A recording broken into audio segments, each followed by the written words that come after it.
ம். அனைவருக்கும் வணக்கம். நமது அம்பேத்கர் படிப்போட்டத்தின் 2வது கூட்டம் நடைபெறுகிறது. இந்த கூட்டத்திற்கு சாதிகளை எழுத்துழுத்தல் புத்தகத்தை பற்றி பேச இருக்கிறோம். சில நாட்களுக்கு முன் சாதி ஒடுக்குமுறை எதிர்ப்பு போராட்டங்கள் என்ற தீண்டாமை ஒழிப்பு முன்னணி தலைவர் சம்பத் அவர்களுடைய புத்தகத்தை படித்துக் கொண்டது நேற்று என்றும். அவர்கள் கிட்டத்தட்ட 1 வருடத்திற்கு அல்லது 2 வருடத்திற்கு முன்பு தமிழகம் முழுக்க பல்வேறு ஒடுக்குமுறை வடிவங்களை கண்டறிந்து 100க்கும் மேற்பட்ட ஒடுக்குமுறை வடிவங்களை கண்டறிந்துள்ளார்கள்.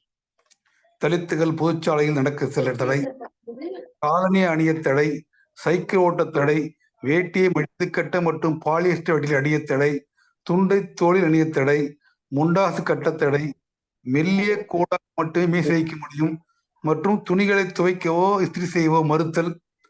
இதோடு கிட்டத்தட்ட ஒரு 15 நாட்களுக்கு முன் 60 பக்கத்தில் முடிவெட்ட மறுத்துள்ளார்கள்.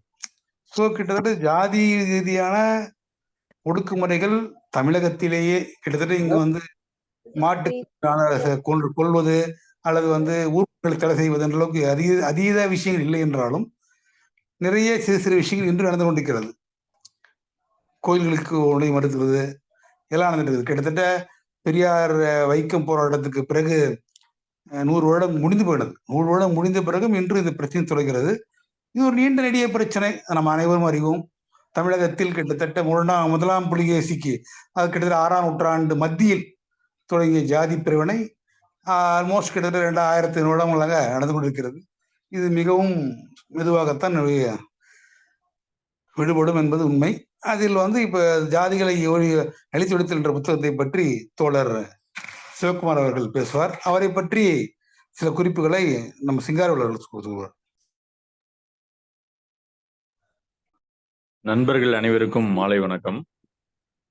இன்றைய சாதியை அழித்தொழித்தல் என்கின்ற டாக்டர் பாபா சாஹேப் அம்பேத்கர் அவருடைய நூலை அறிமுகப்படுத்த இருக்கக்கூடிய அன்பிற்குரிய தோழர் சிவகுமார் அவர்களை அம்பேத்கர் படிப்பு வட்டத்தின் சார்பாக நான் வருக என வரவேற்பதில் பெருமகிழ்ச்சி கொள்கிறேன்.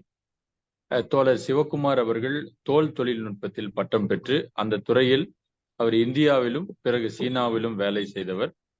அதற்கு பின்பு இந்தியாவிற்கு வந்து மார்க்சிய லெனிய குழு ஒன்றில் இணைந்து 13 ஆண்டுகளாக பல்வேறு கட்ட மார்க்சிய லெனினிய ஆய்வுகளில் ஈடுபட்டவர்.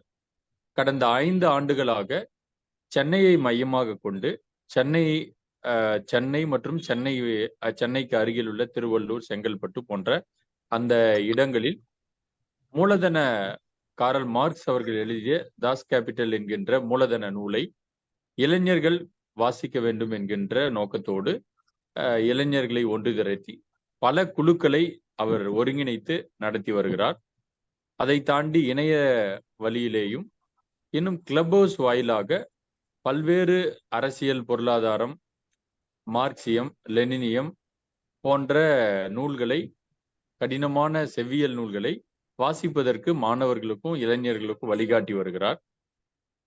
சென்னையில் நடக்கக்கூடிய ஒவ்வொரு புத்தக திருவிழாவிலும் தோழர் சிவகுமார் அவர்கள் வருடந்தோறும் ஒரு கூட்டத்தை நடத்தி அதில் மூலதனம் வாசிக்கக்கூடியவர்களுடைய கருத்துக்களை கேட்டறிந்து புதிதாய் மூலதனத்தை வாசிக்கக்கூடிய நண்பர்களை ஒருங்கிணைத்து தொடர்ந்து குழுக்களை நடத்தி வருகிறார். அவர் தற்பொழுது NCBH என்கின்ற நிறுவனத்தில் மொழிபெயர்ப்பாளராக பணியாற்றி வருகிறார்.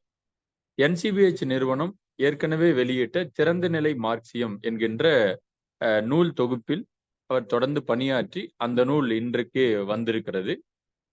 மேலும் அறிவியல் நூல் ஆன முதல் 3 நிமிடங்கள் ஸ்டீபன் விட்ஜென்ஜர் எழுதிய நூலை அவர் ஏற்கனவே மொழிபெயர்த்திருக்கிறார். குறிப்பாக இங்கு சொல்ல வேண்டிய விடயம் என்னன்னா, சிந்தன் புக்ஸ்ல 21ஆம் நூற்றாண்டின் ஏகாதிபத்தியம் என்கின்ற நூல் ஜான் ஸ்மித் அவர்கள் எழுதிய அந்த நூலை மிக நேர்த்தியாக தமிழுக்கு மொழிபெயர்த்திருக்கிறார்.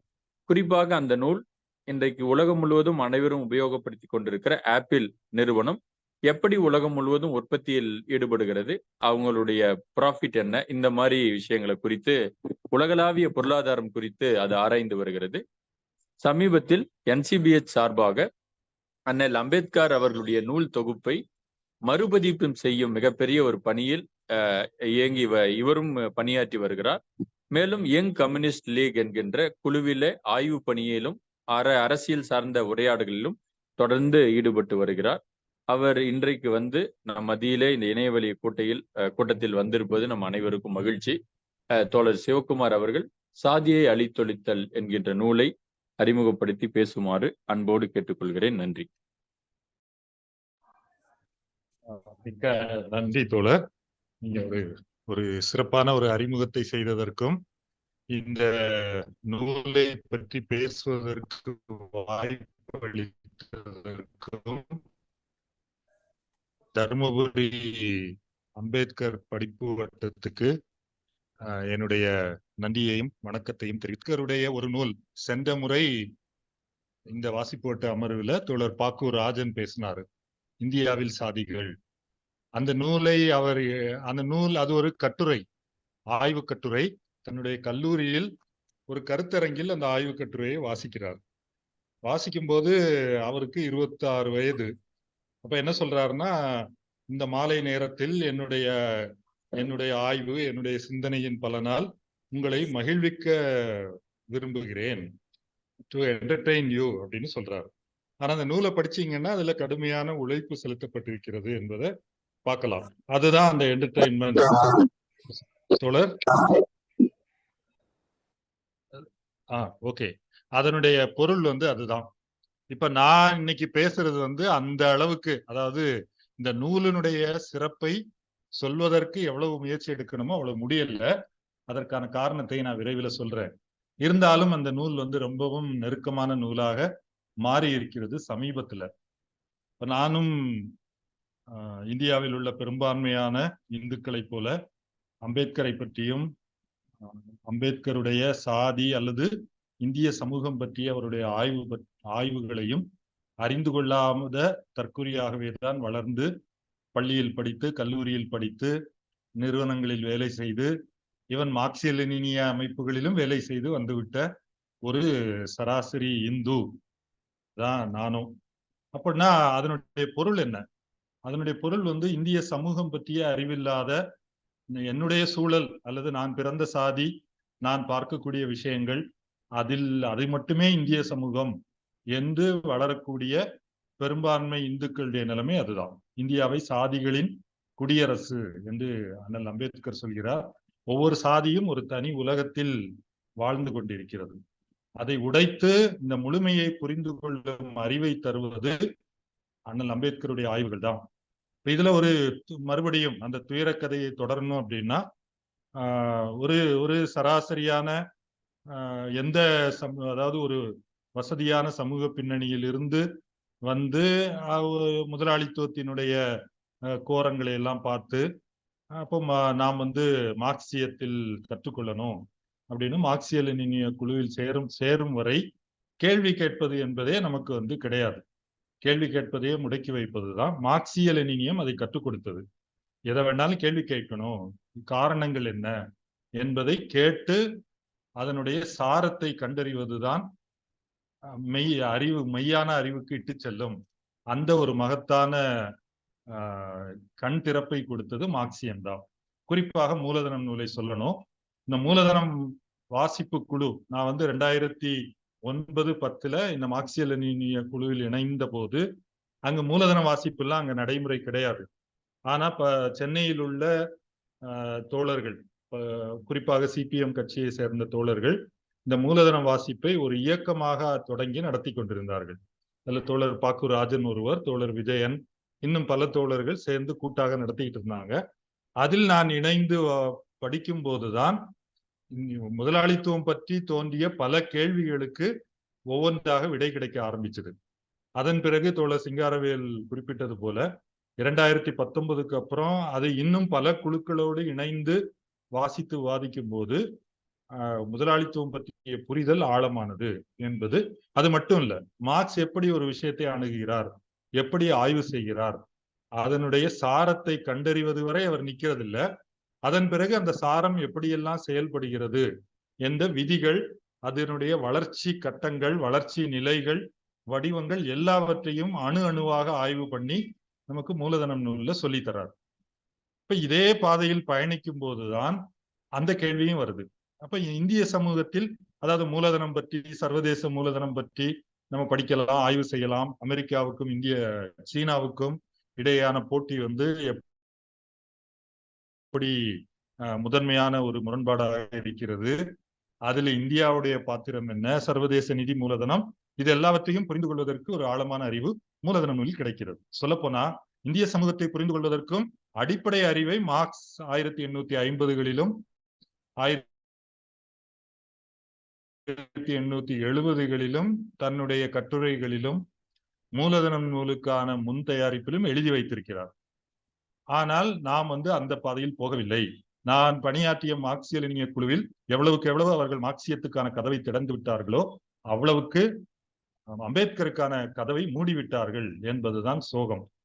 அப்ப ஆனாலும் அந்த கேள்வி துரத்தி கொண்டே இருக்கிறது. நம்ம நேர்மையா ஆய்வு பண்ணும்போது இந்தியாவில் மூலதனம் எப்படி செயல்படுது, அது விவசாயிகளை எப்படி சுரண்டுகிறது, தொழிலாளர்களை எப்படி கொடூரமாக சுரண்டுகிறது என்றெல்லாம் பார்க்கும்போது தவிர்க்க இயலாமல் சாதி, இந்தியாவில் உள்ள இந்த பார்ப்பனியத்தினுடைய முரண்பாடுகள் திரும்ப திரும்ப முன் நிக்குது. அப்போ 2020 ஒரு சிவப்பு புத்தக வாசிப்பு என்று ஒரு இயக்கம் நடத்துறாங்க. அதுல பிப்ரவரி மாதம் கம்யூனிஸ்ட் கட்சி அறிக்கை வாசிச்சோம்.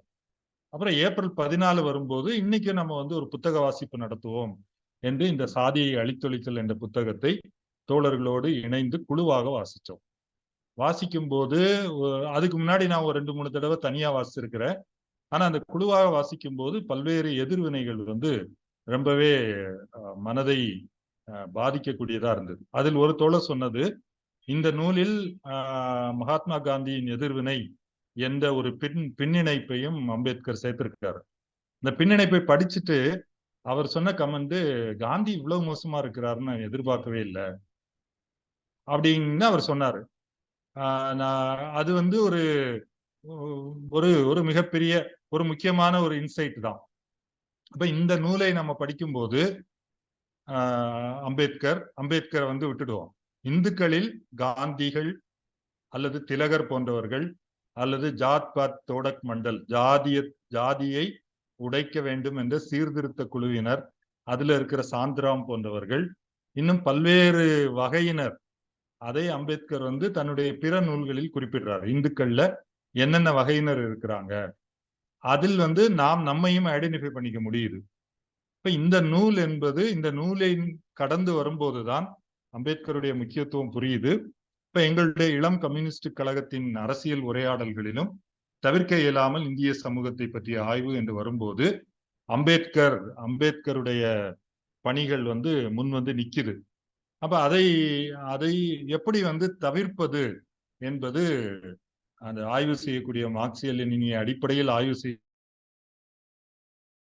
செய்யக்கூடிய தோழர்களுக்கு மிகப்பெரிய கவலையா இருக்கு.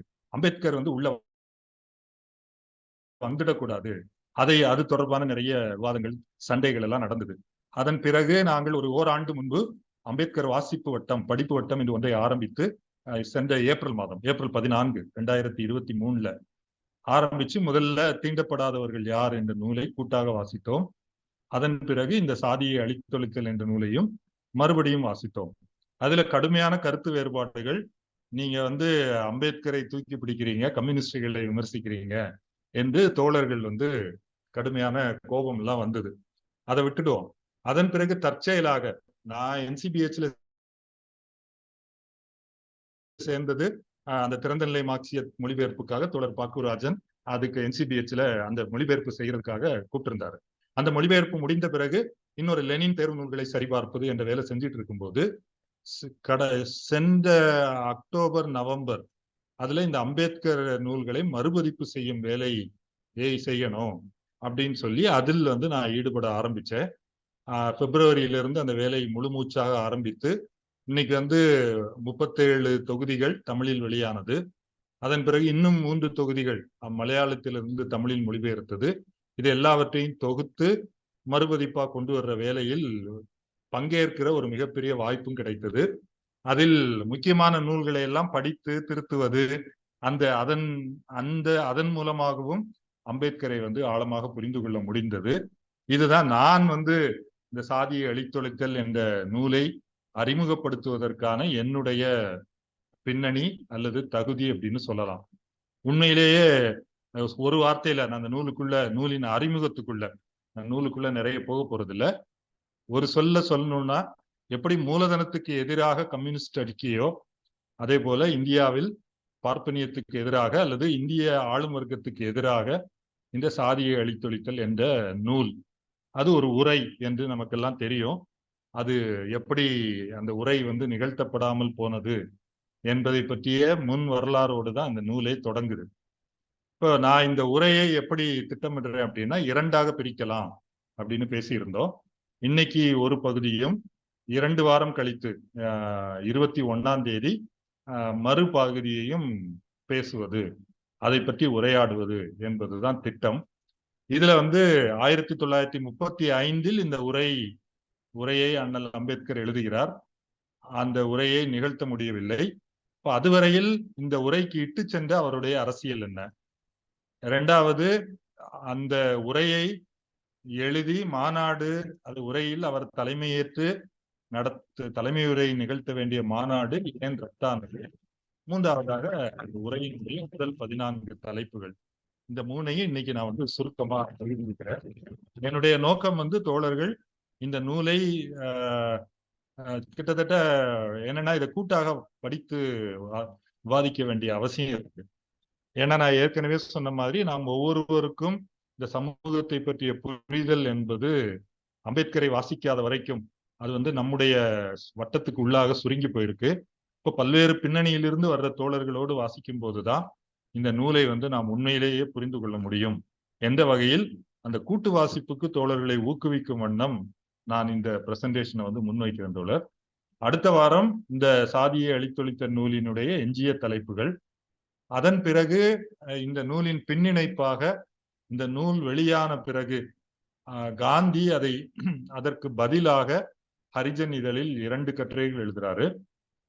அதுக்கு எதிர்வினை அம்பேத்கர் அதற்கு ஒரு பதிலுரை எழுதுகிறார், நீண்ட பதிலுரை, அதுவும் ரொம்ப முக்கியமானது.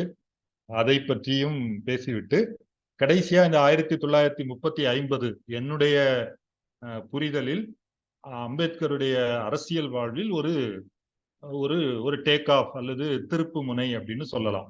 35 வரை அவருடைய செயல்பாடுகளில் ஒரு இறுதி முடிவுக்கு அந்த அடிப்படையில் 35க்கு பிந்தைய அரசியல் இருக்கு அப்படின்னா 56 வரைக்கும் அவர் அந்த பாதையில் தான் பயணிக்கிறார் என்ற என்னுடைய புரிதலையும் நான் அடுத்த வாரம் சுருக்கமாக பகிர்ந்து கொள்வதாக திட்டம். இப்ப இன்னைக்கு முதல்ல 1935 வரையில் அம்பேத்கரின் அரசியல் செயல்பாடு, அவர் பிறந்தது வளர்ந்தது, அவருடைய ஆசிரியர், அதெல்லாம் தோழர்கள் பல்வேறு வரலாற்று நூல்களில் படிக்கலாம். அது முக்கியமானதும் கிடையாது. அம்பேத்கர் என்ற ஆளுமை, அம்பேத்கர் என்ற தலைமை, அம்பேத்கர் என்ற புரட்சிகர சிந்தனை எப்படி உருவானது என்பதுதான் நமக்கு அக்கறைக்குரியது. அப்படி பார்க்கும்போது அது தொடர்பான விஷயங்களை நம்ம பார்க்கலாம். அம்பேத்கர் ஒரு விசாவுக்காக காத்திருத்தல், வெயிட்டிங் ஃபார் அ விசா என்ற தலைப்பில் ஒரு தொகுப்பை எழுதி வச்சிருக்கிறாரு. அது அவருடைய வாழ்நாளில் அவர் வெளியிடல. அவருடைய பெரும்பகுதி எழுத்துக்கள் அவருடைய கையெழுத்து பிரதியிலிருந்து பிற்பாடு மகாராஷ்டிரா அரசாங்கம் உருவாக்கிய பதிப்பு குழுவால் வெளியிடப்பட்டது 1980களின் இறுதியில் தொடங்கி. அது ஒரு மாபெரும் பணி. அப்புறம்தான் இதெல்லாம் நமக்கு கிடைக்குது. அப்ப இதில் அவர் தன்னுடைய சிறு குழந்தை பருவத்தில் என்னென்ன அனுபவங்களை எதிர்கொண்டார். அவர் ஒரு டிபிக்கல் தீண்டப்படாதவர் கிடையாது. இன்னைக்கு தலித் என்ற சொல்லால் குறிக்கப்படக்கூடிய மக்கள். அவருடைய அப்பா இராணுவத்தில் வேலை செய்ததால் அவர் இராணுவ முகாம் இருக்கிற மாவ் என்ற நகரத்தில் பிறந்து வளர்றாரு. இப்போ ஒரு வசதியான குடும்பம் தான். பிரிட்டிஷ் அரசினுடைய பின்னணி. அந்த வகையில ஒரு சமூக ரீதியா, வாழ்விட ரீதியாக பெரிய அளவு பாதிப்புகளை எதிர்கொள்ளல, ஆனாலும் எதிர்கொள்றாரு. இப்ப அங்கிருந்து அவங்க மவுல இருந்து குடியேறி மகாராஷ்டிராவுக்கு, மவ் மத்திய பிரதேசத்துல இருக்கு, மகாராஷ்டிரால குடியேறாங்க. இப்ப அவர் சொல்ற சில நிகழ்வுகள், ஒண்ணு பள்ளியில் தீண்டாமை. அவர் பள்ளிக்கூடத்துல படிக்க போறதுக்கு அன்னைக்கு வாய்ப்புகள் இருக்கு. ஆனால் அவர் தனியா ஒரு இதில் எல்லா தோழர்களுக்கும் தெரிஞ்சது. ஒரு கோணிப்பையை எடுத்துட்டு போய் தான் உட்கார்ந்துக்கணும். அதை அவரே வீட்டுக்கு எடுத்துட்டு வந்து துவைச்சு திருப்பி எடுத்துட்டு போகணும். மற்ற மாணவர்களோடு சேர்ந்து இருக்கைகளில் உட்கார அனுமதி கிடையாது. அவர் மட்டும் தனியா தான் இருக்கிறார். அன்றைக்கு வந்து அந்த தீண்டப்படாதவர்கள் என்ற பின்னணியிலிருந்து வரக்கூடிய மாணவர்கள் மிக மிக சிறிய எண்ணிக்கையில் தான் படிக்கிறதுக்கு வராங்க. அதில் மகாராஷ்டிராவில் மகர் சாதியினரில் பலர் வந்து இது போல இராணுவ வேலைக்கு போய் சமூக ரீதியில் தங்களை அதாவது கல்வி ரீதியாக ஒரு அரசு பணிகளில் உயர்த்தி கொள்வதற்கான வாய்ப்பை பெற்றவர்கள். அந்த சமூக பின்னணியில் தான் அம்பேத்கரும் வராரு. இரண்டாவது அந்த பள்ளியிலே அவர் இரண்டாவது சொல்வது, அவருக்கு தாகம் எடுத்ததுன்னா தண்ணி குடிக்க முடியாது. யாராவது ஒரு இந்து மாணவன் வந்து அவருக்கு தண்ணி எடுத்து ஊத்துற வரைக்கும் அவர் வெயிட் பண்ணணும். அது அங்க மட்டும் இல்ல, பல்வேறு இடங்கள்ல இன்னைக்கு தோழர் தமிழ்நாட்டில் என்னென்ன கிராமங்களில் என்னென்ன தீண்டாமை நடைமுறைகள் இருக்குது என்பதில் இது எல்லாமே ஒவ்வொரு பகுதிகள் ஒவ்வொரு அம்சங்கள் தான். அதனுடைய வடிவங்கள் மாறி இருக்கலாம். அங்க வந்து வகுப்புல சேர்ந்து உட்காரலாம். ஆனா கழிப்பறைய கழுவுற வேலைய இந்த சமூக மாணவர்கள் செய்யணும். அல்லது கிராமத்துல முடிவெட்ட மாட்டாங்க. தோழர் அதை குறிப்பிட்டாரு. அப்போ தண்ணி வந்து பொது இடத்துல இருந்து தண்ணி எடுக்கலாமா? இப்போ முடிவெட்டுவது என்பது இவங்க வீட்டுல இவங்க அக்காக்கள் தான் இவருக்கு முடிவெட்டுறாங்க. கிராமத்துல முடிவெட்டுற தொழிலாளி இருக்கிறாரு, ஏன் நமக்கு மட்டும் வெட்ட மாட்டேங்கிறாரு அப்படின்னு அவர் மனசுல தோணுது. இதெல்லாம் அவர் எழுதுறாரு. அதன் பிறகு ஒரு முறை அவருக்கு 9 வயது ஆகும்போது அவருடைய அண்ணன் இன்னொரு உறவினரோடு 3 பேரும், அண்ணனும் 12 வயசு தான். அவங்க அப்பா வெளியூர்ல வேலை செஞ்சுட்டு இருக்காரு, பிரிட்டிஷ் கவர்மெண்ட் வேலை தான். அது அவரை சந்திக்கிறதுக்காக ரயில்ல போறாங்க. ரயில்ல போய் இறங்கி அந்த அப்பா இருக்கிற ஊருக்கு வண்டியில போகணும். அப்ப அப்பா வண்டி அனுப்புவார் என்று எதிர்பார்த்து ரயில் நிலையத்துல இறங்கிடுறாங்க. ஏதோ வகையில அவருக்கு தகவல் போய் சேரல, அல்லது அவர் அனுப்பிய நபர் இந்த ரயில் நிலையத்துக்கு வந்து சேரல. இப்ப இந்த 3 சிறுவர்களும் அவ்வளவு உற்சாகமா சாப்பாடு எல்லாம் கட்டிக்கிட்டு புது துணி எல்லாம் போட்டுட்டு அப்பா வெளியூருக்கு போறோம்னு வந்தவங்க ரயில் நிலையத்துல திகைச்சு போய் நிக்கிறாங்க. அப்ப ரயில் நிலைய அதிகாரி வந்து இவங்க நடையுடைய எல்லாம் பார்த்து ஏதோ பார்ப்பன சிறுவர்கள்னு நினைச்சிருக்காரு. அம்பேத்கர் அப்படி சொல்றாரு. இங்க யாரு, எங்க போகணும்னு கேட்கிறாரு. இது மாதிரி என்ன இடத்துக்கு போகணும் அப்படின்னா, வழக்கம் போல நீங்க என்ன சாதின்னு கேட்டிருக்காரு. அம்பேத்கர் தான் நாங்க மகர் சாதின்னு சொல்லிட்டாரு. உடனே அவர் முகம் மாறி அவர் நேரா ரூமுக்குள்ள போயிட்டாரு. இவங்களுக்கு என்ன செய்யறதுன்னு தெரியல. அந்த ரயில் நிலையத்துக்கு வெளியேயும் அந்த தகவல் பரவிடுச்சு. வண்டிக்காரங்க எல்லோருக்கும் தெரிஞ்சு போயிடுச்சு. அதன் பிறகு அந்த நிலைய அதிகாரியே வந்து பேசி ஏதோ ஒரு வண்டியை பேரம் பேசி, வண்டிக்காரர் வண்டி ஓட்ட மாட்டாரு, நீங்க காசு கொடுத்துடணும், நீங்க வண்டியை ஓட்டிட்டு போகணும் அப்படின்னு ஏற்பாடு பண்ணி வண்டியில ஏறி போறாங்க. வழியில சாப்பிடுவதற்கு தண்ணிக்கு ஏற்பாடு இல்லை. கலங்கிய குட்டை தான் சாப்பிடுவதற்காக தண்ணி காட்டப்படுது. அதன் பிறகு இரவு போய் படுப்பதற்கு ஒரு சுங்கச்சாவடியில இடம் கேட்கிறாங்க. அங்க உள்ளவரும் துரத்தி விட்டுறாரு. கடைசி ரொம்ப கலக்கத்தோடு ஊர் போய் சேர்றாங்க. அதை நம்ம படிக்கும்போது உண்மையிலே வெளிப்படையா சொல்லணும்னா, முதல் தடவை படிக்கும்போது ஆமா இதுல என்ன பெரிய விஷயம், இப்படிதானே இருக்கும் அப்படின்னு நமக்கு தோணும். ஆனா அதில் உள்ள அநீதி, அதில் உள்ள என்ன ஒரு துயரம், சமூக துயரம், இது வந்து பாதிக்கப்பட்ட மக்களுக்கு மட்டும் இல்லை, அப்படி நடத்தக்கூடிய இந்த சமூகத்தினுடைய துயரம் என்பது தைக்கணும் அப்படின்னா நாம் வந்து உண்மையிலேயே இந்த சமூகத்தை புரிந்து கொண்ட பிறகுதான் அதை உணர முடியும். அம்பேத்கர் வந்து ரொம்ப வெளிப்படையாக எழுதியிருக்காரு. அதன் பிறகு நான் அதுல விட்டுட்டேன். அவர் வந்து வெளிநாட்டுல போய் படிச்சுட்டு வந்து பரோடாவுக்கு வேலைக்கு போகும்போது தங்குமிடம் கிடைக்காம ஒரு பார்சி விடுதியில் பார்சி என்று பொய் சொல்லி தங்குறாரு. ஏன்னா இந்து என்று சொல்லி சாதியை சொன்னா எங்க இடம் கொடுக்க மாட்டாங்க. அப்போ அவர் வந்து 2-3 நாட்களில் அந்த பார்சிகளின் ஒரு குழு வந்து அவரை மிரட்டுறது. அப்போ அவர் சொல்றது, நான் கிட்டத்தட்ட அதாவது ஒரு ஒதுக்குப்புறமான ஒரு இடம், அவங்க என்னை கொண்டு போட்டிருந்தா கூட என்னை யாரும் செஞ்சிருக்க முடியாது, உங்க மிரட்டி நாளைக்கு வரும்போது உன்னை இங்க பார்க்க கூடாதுடா, ஓடி போயிடு. அதாவது அமெரிக்காவில் போய் படித்து மிகப்பெரிய பட்டங்களை எல்லாம் பெற்றவர் வந்து அப்படி மோசமாக நடத்தப்பட்டு, அதுவும் அவர் எழுதுறார், நான் ஒரு பூங்காவில் போய் உட்கார்ந்து அழுதேன். அதுக்கு முன்னாடி அவருடைய சொந்தக்கார பையன் அவருடைய பொருள் எல்லாம் எடுத்துட்டு வர்றாரு. இவர் தங்கி இருக்கிற இடத்த பார்த்து அவர் அழுறாரு, இங்க போய் தங்கி இருக்கிற அப்படின்னு. இந்த அனுபவங்கள் எல்லாத்தையும் அவர் எழுதுறாரு. அதன் பிறகு அவர் அரசு ஒரு ஒரு விசாரணை குழுவின் உறுப்பினராக பயணம் போகும்போது ஏற்பட்ட விபத்து, அதன் பிறகு ஒரு சுற்றுலா போகும்போது ஏற்பட்ட விபத்து இல்ல, குளத்துல போய் முகத்தை கழுவுறாங்க, எங்கிருந்த முஸ்லீம்கள் இவங்களை தாக்க வந்தது.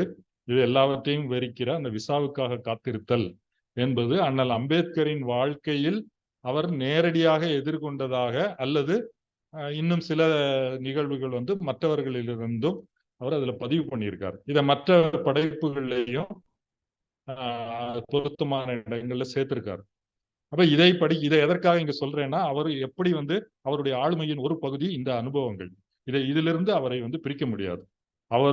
அவர் படிப்பு அறிவாளியாக இருந்தாலும், அவருடைய அப்பா ராணுவ அதிகாரியாக இருந்தாலும், அல்லது அவரே குடியரசுத் தலைவராக ஆகியிருந்தாலும், அவர் பிற்காலத்தில் நாட்டினுடைய சட்ட அமைச்சராகவும் அரசியல் அமைப்பு சபையின் வரைவு குழுவின் தலைவராக இருந்த போதிலும் அவர் இதை எதிர்கொண்டுதான், யாராக இருந்தாலும் எதிர்கொண்டுதான் தீர வேண்டும் என்பதற்கான ஒரு மிக முக்கியமான ஒரு ஆவணம். இதை இப்போ தமிழ்நாடு பள்ளி பாடத்திலையும் சேர்த்திருக்காங்க அப்படின்னு நேற்றுக்கு ஒரு தோழர் சொன்னாரு. அதுல எல்லாத்தையும் சேர்த்தாங்களா அல்லது ஒரு சில சம்பவங்களை சேர்த்திருக்காங்க அப்படின்னு சொன்னாங்க. இதெல்லாம் ஒவ்வொருவரும் கட்டாயம் படிக்க வேண்டியது, பள்ளிக்கூடத்துல சொல்லிக் கொடுக்க வேண்டியது. நான் இந்த பின்னணி தான் பேசிட்டு இருக்கிறேன். அதன் பிறகு அவர் கல்லூரியில் படித்து முடித்து வெளிநாட்டில் உதவித்தொகையோடு வெளிநாட்டில் படிக்க போறாரு. அதில் பல ஆய்வு நூல்கள், அவர் ஒரு முதலாளித்துவ முறையில் ஆய்வு எப்படி செய்வது என்பதற்காக பயிற்சி பெற்றவர், முனைவர் பட்டம் பெறுகிறார். அதில் ஒன்றுதான் அந்த இந்தியாவில் சாதிகள் என்ற ஆய்வு கட்டுரை. சிறு நில உடைமைகள் பற்றி ஒரு ஆய்வு கட்டுரை எழுதுறாரு. இந்திய ரூபாய் தொடர்பான சிக்கல், இது மிக புகழ் பெற்றது. அது படித்தவர்கள் மிக குறைந்த எண்ணிக்கையில் தான் இருப்பாங்க. நம்ம மார்க்சிஸ்டுகளாக நாம் மூலதனம் நூல் படிக்கக்கூடிய நாம் இங்கிலாந்தினுடைய பவுண்டு நாணயத்தின் வரலாற்றை மார்க்ஸ் அவ்வளவு நுணுக்கமா விளக்குறாரு. நமக்கு இந்திய ரூபாய் பற்றிய வரலாறு என்பதற்கு மிகச்சிறந்த ஆவணமா அண்ணல் அம்பேத்கருடைய ஆய்வு இருக்கு. அப்ப ரிசர்வ் வங்கி கூட இந்த அடிப்படையில் தான் உருவாக்கப்பட்டது என்று சொல்லப்படுகிறது. அதே போல இன்னும் வரலாற்று ரீதியாக கிழக்கிந்திய கம்பெனியின் நிதி அமைப்பு, இது எல்லாவற்றையும் பற்றிய ஆய்வு கட்டுரைகளை அவர் எழுதுறாரு. இன்னும் அவருடைய பணி வாழ்க்கை இதெல்லாம் தொடருது. அதெல்லாம் விட்டுட்டு அவர் மறுபடியும் அரசியல் வாழ்க்கைக்கு வந்தோன்னா, அவர் சவுத்புரோ குழுவின் முன் ஒரு மெமரண்டம் என்ன கோரிக்கை மனுவை கொடுக்கிறார் அப்படின்னு சொல்லலாம். அது வாக்குரிமை பற்றிய மனு. இது 1920. அப்புறம் சைமன் நாணயம் என்பது ரொம்ப புகழ்பெற்றது, நமக்கெல்லாம் தெரியும். 1929 இந்தியாவுக்கு வருது. அது 1919 மாண்டேகு செம்ஸ்போர்டு பரிந்துரையின்படி இந்தியாவில் என்னென்ன சீர்திருத்தங்கள் செய்யணும்னு ஆய்வு பண்ணதுக்காக வந்த ஆணையம். அதன் முன் இந்தியாவினுடைய தீண்டப்படாத சமூகத்தினர் சார்பில் அண்ணல் அம்பேத்கர் தன்னுடைய கருத்துக்களை முன்வைக்கிறார். அது பொதுவான அரசியல் நிறுவனங்கள் பற்றியும் தன்னுடைய அறிக்கையை முன்வைக்கிறார். அதெல்லாம் மிகவும் ஒரு பரபரப்பையும் தாக்கத்தையும் ஏற்படுத்திய அறிக்கைகள். மூன்றாவதாக, இதுவும் எல்லோருக்கும் ரொம்ப பரவலாக அறியப்பட்டது, வட்டமேசை மாநாடுகளில் கலந்து கொள்கிறார். அதை பற்றி நம்ம தனஞ்சய்க்கு எழுதும்போது, தனஞ்சய்க்கு ஒரு புத்தகத்துல நிறைய இது போல சொந்த கற்பனை வளங்களை எல்லாம் சேர்த்திருப்பாரு. இருந்தாலும் அதை படிக்கும்போது நல்லாதான் இருக்கு. அதாவது அந்த வட்டமேசை மாநாட்டில் இருந்தவர்களிலேயே 2 பேர், அண்ணல் அம்பேத்கரும் இங்கிலாந்தின் ஒரு உறுப்பினரை தவிர மீதி எல்லோருமே செல்வந்தர்கள், மன்னர்கள், மகாராஜாக்கள் அல்லது வசதியான சமூக பின்னணியை கொண்டவர்கள். ஆனா அங்கு தன்னுடைய அறிவு திறனால், தன்னுடைய புலமையால் நிலைநாட்டியவர். ஈவன் சொல்ல போனா அந்த தீண்டப்படாத மக்களுக்கு தனி வாக்குரிமை என்பதை கொண்டு வருவதற்கு பிரிட்டிஷ் அரசாங்கத்தை ஏற்றுக்கொள்ள வைத்தவர். அதில் சமரசம் ஏற்பட்டாலும் இன்றும் தொடரக்கூடிய, யாருமே அதுல கை வைக்க முடியல. இந்த இடஒதுக்கீடு கல்வி வேலை வாய்ப்புகளிலும், அதே போல இந்த சட்டமன்றம் நாடாளுமன்றத்திலும் இடஒதுக்கீடு என்பது பட்டியல் சாதியினருக்கு அரசியல் சட்டத்தில் நீக்க முடியாதபடி பொறிக்கப்பட்டிருக்கிறது. அதை கை வைக்கிறோம்னு சொல்லக்கூடியவங்க எல்லாம் மண்ணை தான் கவுறாங்க. இதுக்கு லேட்டஸ்ட் உதாரணம் நம்முடைய மோடி. அதன் பிறகு அவர் அதுக்கு முன்னைய பம்பாய் சட்டமன்றத்தில் அவருடைய செயல்பாடுகள், இதுவும் இந்த 1935க்கு முன்பு அவருடைய செயல்பாடுகள். பம்பாய் சட்டமன்ற உறுப்பினராக அவர் கேள்வி எழுப்புவது, விவாதங்களில் கலந்து கொள்வது, இதெல்லாம் நடந்திருக்கு. அதன் பிறகு அவருடைய களப்போராட்டங்கள், அவர் ஒரு வழக்கறிஞராக, கல்லூரி பேராசிரியராக வேலை செய்ய வேண்டும் என்ற திட்டங்கள் இருந்தாலும், அப்படி பல்வேறு கட்டங்களில் வேலைகள் செய்தாலும், அவருடைய கணிசமான நேரம்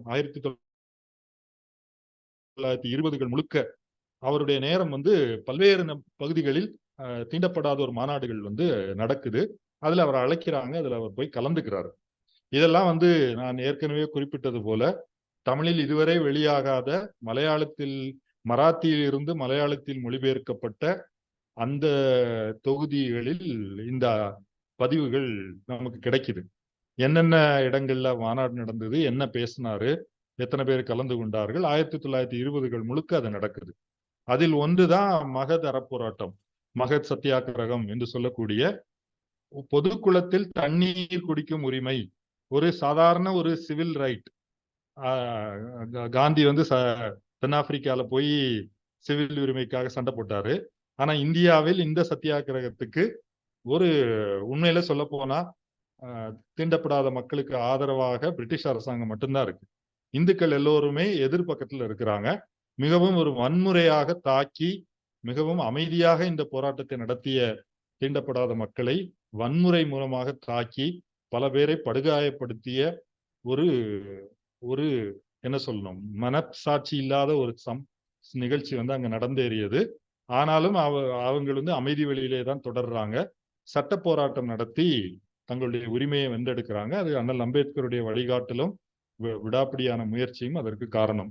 இரண்டாவதாக குறிப்பிட வேண்டியது நாசிக் கோவில் நுழைவு போராட்டம். அவர் கோயில்ல நுழைஞ்சு நம்ம என்ன பண்ண போறோம்? கோடிக்கணக்கான இந்துக்கள் கோயிலுக்கு போயிட்டே தான் இருக்கிறாங்க. அவங்களுடைய வாழ்க்கையில ஒன்றும் நடந்துடல. ஆனால் இந்துக்களின் மனச்சார்ந்தை நாம் சோதிச்சு பார்க்க வேண்டியிருக்கு. அதற்காக இந்த கோயில் நுழைவு போராட்டம் என்று அதற்கு வழிகாட்டுகிறார். அதிலும் சில அந்த சம்பவம் எல்லாம் படிக்கும்போது அம்பேத்கர் அதுல கமெண்ட் அடிக்கல. அதாவது ஒரு ஒப்பந்தம் போடுறாங்க, கோயில் நுழைவு போராட்டத்துக்காக கோயிலை மறியல் செய்வது. அப்ப யாரும் கோயிலுக்குள்ள போக முடியாது, எங்களை விடலைன்னா நீங்களும் போக முடியாது என்று மகர் சாதியினர் மறியல் செய்யறாங்க. அப்ப இவங்க என்ன பண்றாங்கன்னா, அந்த கோயில் பூசாரியுடைய வீடு வழியே ஒரு வாசல் இருக்கு, அதை திறந்து விட்டு அதுக்குள்ள இவங்க கோயிலுக்குள்ள போறாங்க. அப்ப இவர் ஒரு கடிதம் எழுதுறாரு. அப்ப வீட்டுக்கு முன்ன நாங்க மறியல் செய்யணுமா?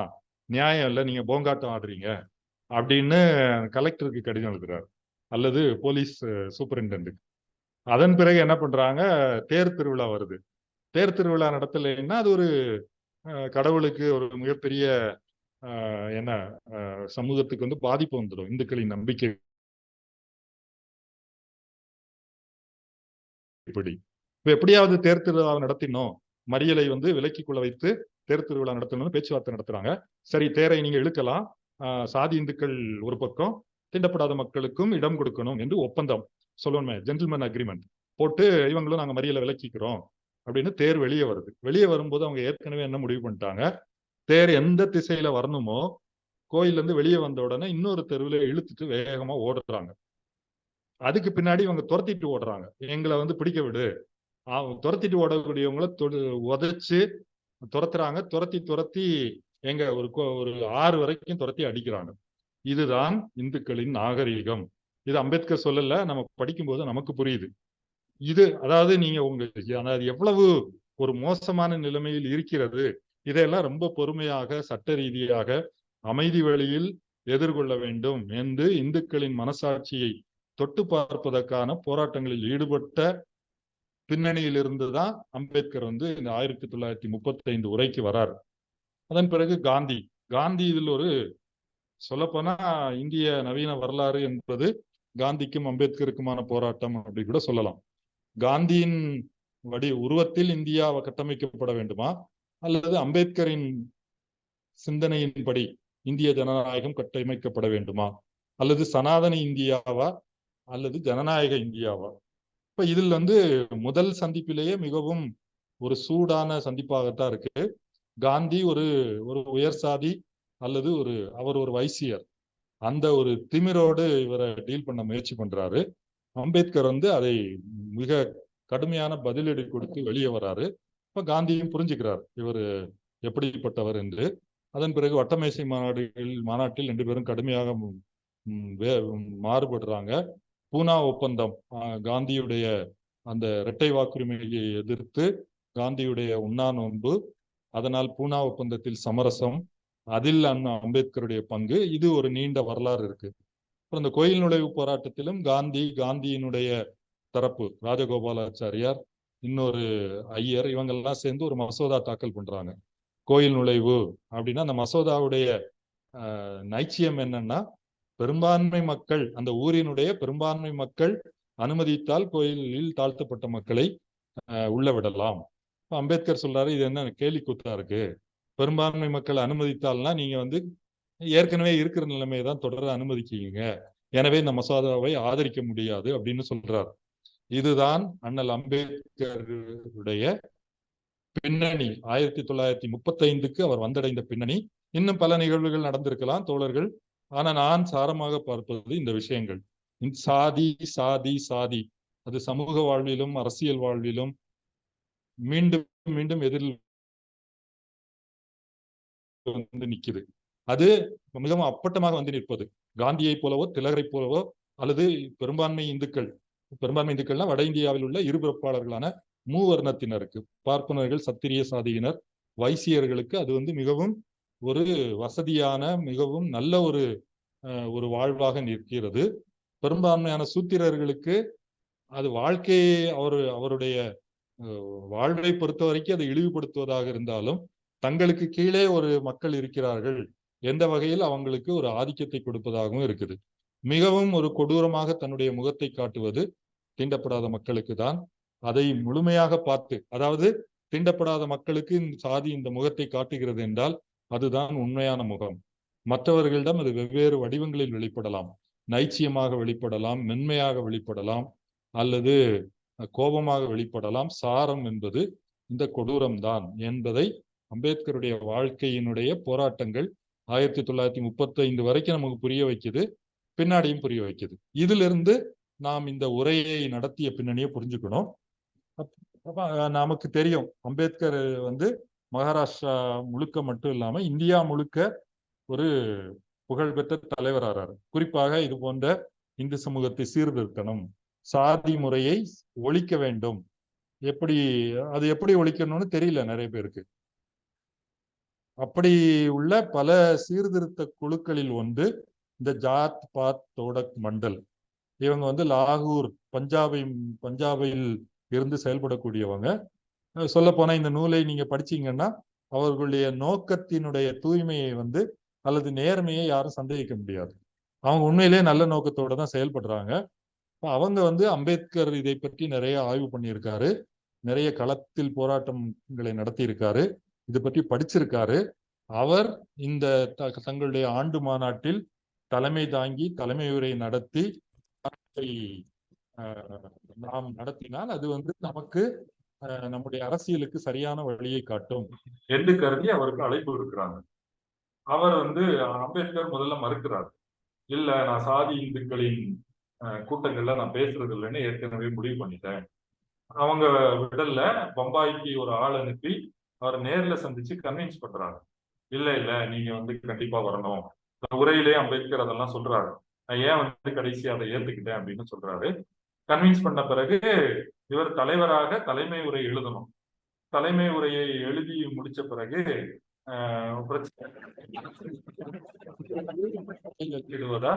லாகூரில் அச்சிடுவதா என்று பிரச்சனையை வந்து ஆரம்பிக்கிறாங்க. அம்பேத்கர் வந்து பம்பாயில அச்சிட்டுருவோம் அப்படின்னு சொன்னா அவங்க இல்ல நம்ம லாகூரில் கொடுங்க, நாங்க லாகூர்ல அச்சிடுறோம் அப்படின்னு கேட்கிறாங்க. அதுக்கு நேரில் ஒருத்தர் வந்து சந்திக்கிறாரு. அதன் பிறகு இவருக்கு என்ன தெரிய வருதுன்னா, தோழர் நான் பேசுறது ஏதாவது கரகரப்பா இருக்கா? எனக்கு இது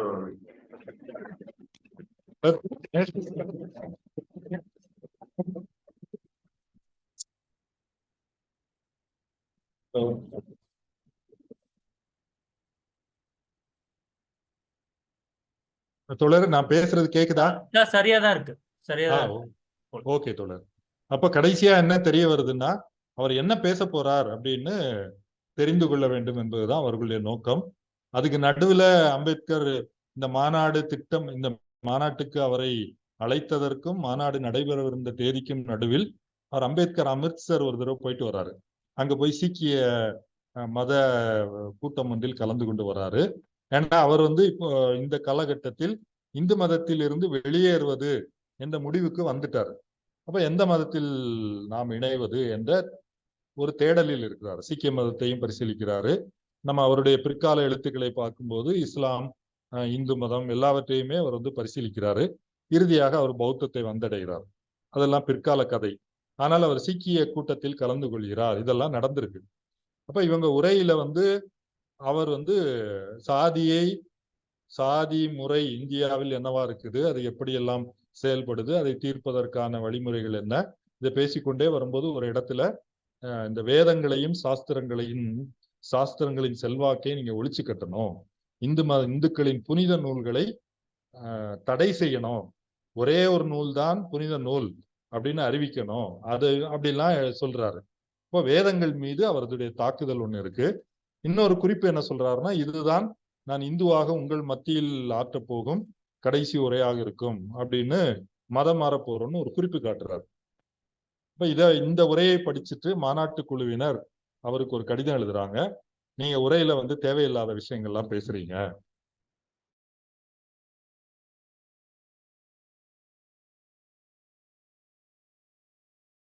சாதியை பற்றி நீங்க ஆய்வு பண்ணியிருக்கீங்க, அதை பற்றி விளக்குறீங்க, அதெல்லாம் ரொம்ப சிறப்பா இருக்கு, நீங்க நிறைய அதற்கு நன்றி தெரிவிக்கிறோம்.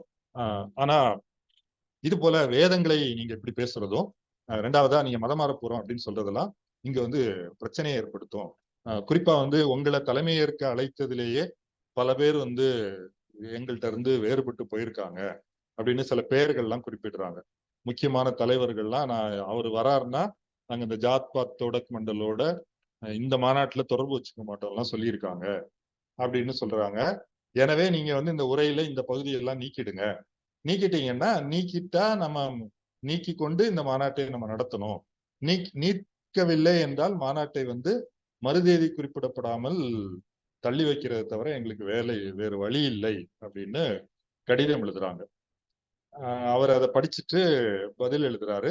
அந்த பதிலே அப்படியே டெம்போ ஏறி தான் போகுது. முதல்ல தன்னை நியாயப்படுத்திக்கிறாரு. நீங்க தான் என்ன கூப்பிட்டீங்க, நான் ஒன்றும் வருந்திலாம் வரல. அப்புறம் உரை எப்படி இந்த விஷயங்கள்லாம் ஏன் உள்ளே வந்தது, நீங்க கேட்ட கேள்விகளுக்கு தான் நான் பதில் சொல்றேன். சாதியை பற்றி பேசும்போது அந்த சாதியை ஒழிப்பதற்கான வழியை பேசாமல் நான் இருக்க முடியாது. என்னுடைய உரையினுடைய தொடர்ச்சியாக அது கண்டிப்பாக வரதான் செய்யுது. எது தேவை தேவையில்லை என்று முடிவு செய்யற அளவுக்கு எனக்கு தர்க்க ரீதியான அறிவு இருக்கு, நானும் ஒரு வழக்கறிஞர் அப்படிலாம் குறிப்பிடுறாரு. அப்படி சொல்லிட்டு எனக்கு என்ன சந்தேகம்னா, நான் இந்த அமிர்த்சர் கூட்டத்துல கலந்துகிட்டதுதான் உங்களுக்கு பிரச்சனை. எனவே நீங்க இனிமேல் இந்த மாநாடு இனிமேல் நீங்க உரையை அப்படியே ஏத்துக்கிட்டா கூட நான் இந்த மாநாட்டில் கலந்து கொள்ள போறதில்லை. நீங்க மாநாட்டை உங்களை மாதிரி நான் நாசுக்காலாம் பேச மாட்டேன், பேச தெரியாது, மாநாட்டை ரத்து பண்ணிடுங்க அப்படின்னு சொல்லிடுறாரு. இதெல்லாம் இந்த நூலினுடைய அறிமுக பகுதியிலேயே இந்த கடித போக்குவரத்தை அம்பேத்கர் படிக்க கொடுத்திருக்காரு. எனவே அதனுடைய சுருக்கத்தை தான் நான் சொல்லி இருக்கிறேன். தோழர்கள் அதை படிச்சு விவாதிச்சு அதை புரிஞ்சுக்கலாம். எப்படி பல்வேறு தரப்புகள் இதுல எப்படி செயல்படுறாங்க, அவங்களுடைய சிந்தனை எப்படி செயல்படுது, அம்பேத்கருடைய சிந்தனையுடைய ஆழத்தை மறுபடியும் எனக்கு முதல் முறையில நிச்சயமா புரிஞ்சுக்க முடியல. மற்ற தோழர்கள் புரிந்து கொள்வது ஒவ்வொருவருக்கும் வேறுபடலாம், தெரியல. எனவே அதற்கான முயற்சியை நம்ம போடணும். மறுபடியும் நான் மார்க்ஸோட ஒப்பிடதான் வேணும். மார்க்ஸை எப்படி புரிந்து கொள்வதற்கு நாம் முயற்சி செய்கிறோமோ நாம் நம்மை வளர்த்து கொள்ள வேண்டியிருக்கு. அதே போலதான் அம்பேத்கரை புரிந்து கொள்வதற்கும் நம்முடைய சிந்தனை மட்டத்தையும் சமூகத்தை பற்றிய பார்வையையும் வளர்த்துக் கொள்ள வேண்டியிருக்கிறது. அப்படி படிப்போம். இப்ப நான் ஏற்கனவே சொன்ன மாதிரி மண்டல் எந்தெந்த விஷயங்களை அவங்களுடைய எதிர்ப்புக்கு அடிப்படையா சொல்றாங்க அப்படின்னு அதெல்லாம் பேசியிருக்காங்க. அவர் அம்பேத்கர் தன்னுடைய மறுமொழியை சொல்றாரு. ஒரு பாயிண்ட் அவர் என்ன சொல்றாருன்னா, ஏதோ உங்க மாநாட்டுக்கு தலைமை தாங்க கூப்பிட்டீங்க, அதனால நான் இந்து மதத்தை விட்டு வெளியேறுவது என்றதை விட்டு கொடுத்துருவேன் நீங்க எதிர்பார்த்தீங்களா? அப்படிலாம் நான் ஒரு ஒரு ஒரு பதவிக்காக அல்லது புகழுக்காக கொள்கையை விட்டு கொடுக்கிற ஆள் கிடையாது என்று இன்னொரு பாயிண்ட் அதுல சொல்றாரு. இதுதான் தோழர் அந்த இந்த உரை தயாரிக்கப்பட்ட ஆனால் நிகழ்த்தப்படாமல் போன அரசியல் பின்னணி. இது நமக்கு நிறைய விஷயங்களை சொல்லுது. எப்படி அம்பேத்கருடைய வாழ்வில் நடந்த தீண்டாமை சம்பவங்கள் இன்றும் இந்தியாவில் லட்சக்கணக்கான கிராமங்களில் மீண்டும் மீண்டும் வெவ்வேறு வடிவங்களில் நிகழ்ந்து கொண்டே இருக்கிறதோ, அதே போல அம்பேத்கருக்கும் ஜாத் தோடக் மண்டல், அதாவது இந்துக்களில் மிகவும் முன்னேறிய பிரிவினர், சாதியை ஒழித்து இந்து மதத்தை சீர்திருத்தணும் அப்படின்னா ரொம்ப ரேடிக்கல், அவங்க ரொம்ப புரட்சிகரமான கிளர்ச்சிகரமான பிரிவினருக்கும் உண்மையிலேயே இந்து சமூகத்தை மாற்றி அமைக்கணும் என்று அது புரட்சிகர எண்ணம் கொண்ட அம்பேத்கருக்கும் உள்ள மோதல் இன்றைக்கும் நடந்து கொண்டேதான் இருக்கு வெவ்வேறு வடிவங்கள்ல. எனவே இந்த கடித போக்குவரத்து நமக்கு ரொம்ப முக்கியமானது. அது அதனால்தான் அது இங்க சேர்க்கப்பட்டிருக்கு என்பதை நான் இங்க குறிப்பிடணும். இப்ப இந்த உரையில நான் ஏற்கனவே குறிப்பிட்டது போல கிட்டத்தட்ட 27 பிரிவுகளாக அவர் தன்னுடைய உரையை அச்சுல கொடுத்திருக்காரு. அவர் ஒவ்வொரு பிரிவுக்கும் ஒரு எண் தான் கொடுத்திருக்காரு. அதனுடைய உள்ளடக்கத்தை வைத்து நான் ஒரு சின்ன சின்ன தலைப்புகளாக நீங்க கொடுத்துட்டு ஒவ்வொரு தலைப்பை பற்றியும் 2 அல்லது 3 வரிகள் சில பெரிய பிரிவுகளுக்கு இன்னும் கொஞ்சம் அதிகமா பேசிட்டு அறிமுகம் மட்டும்தான் செய்யணும்.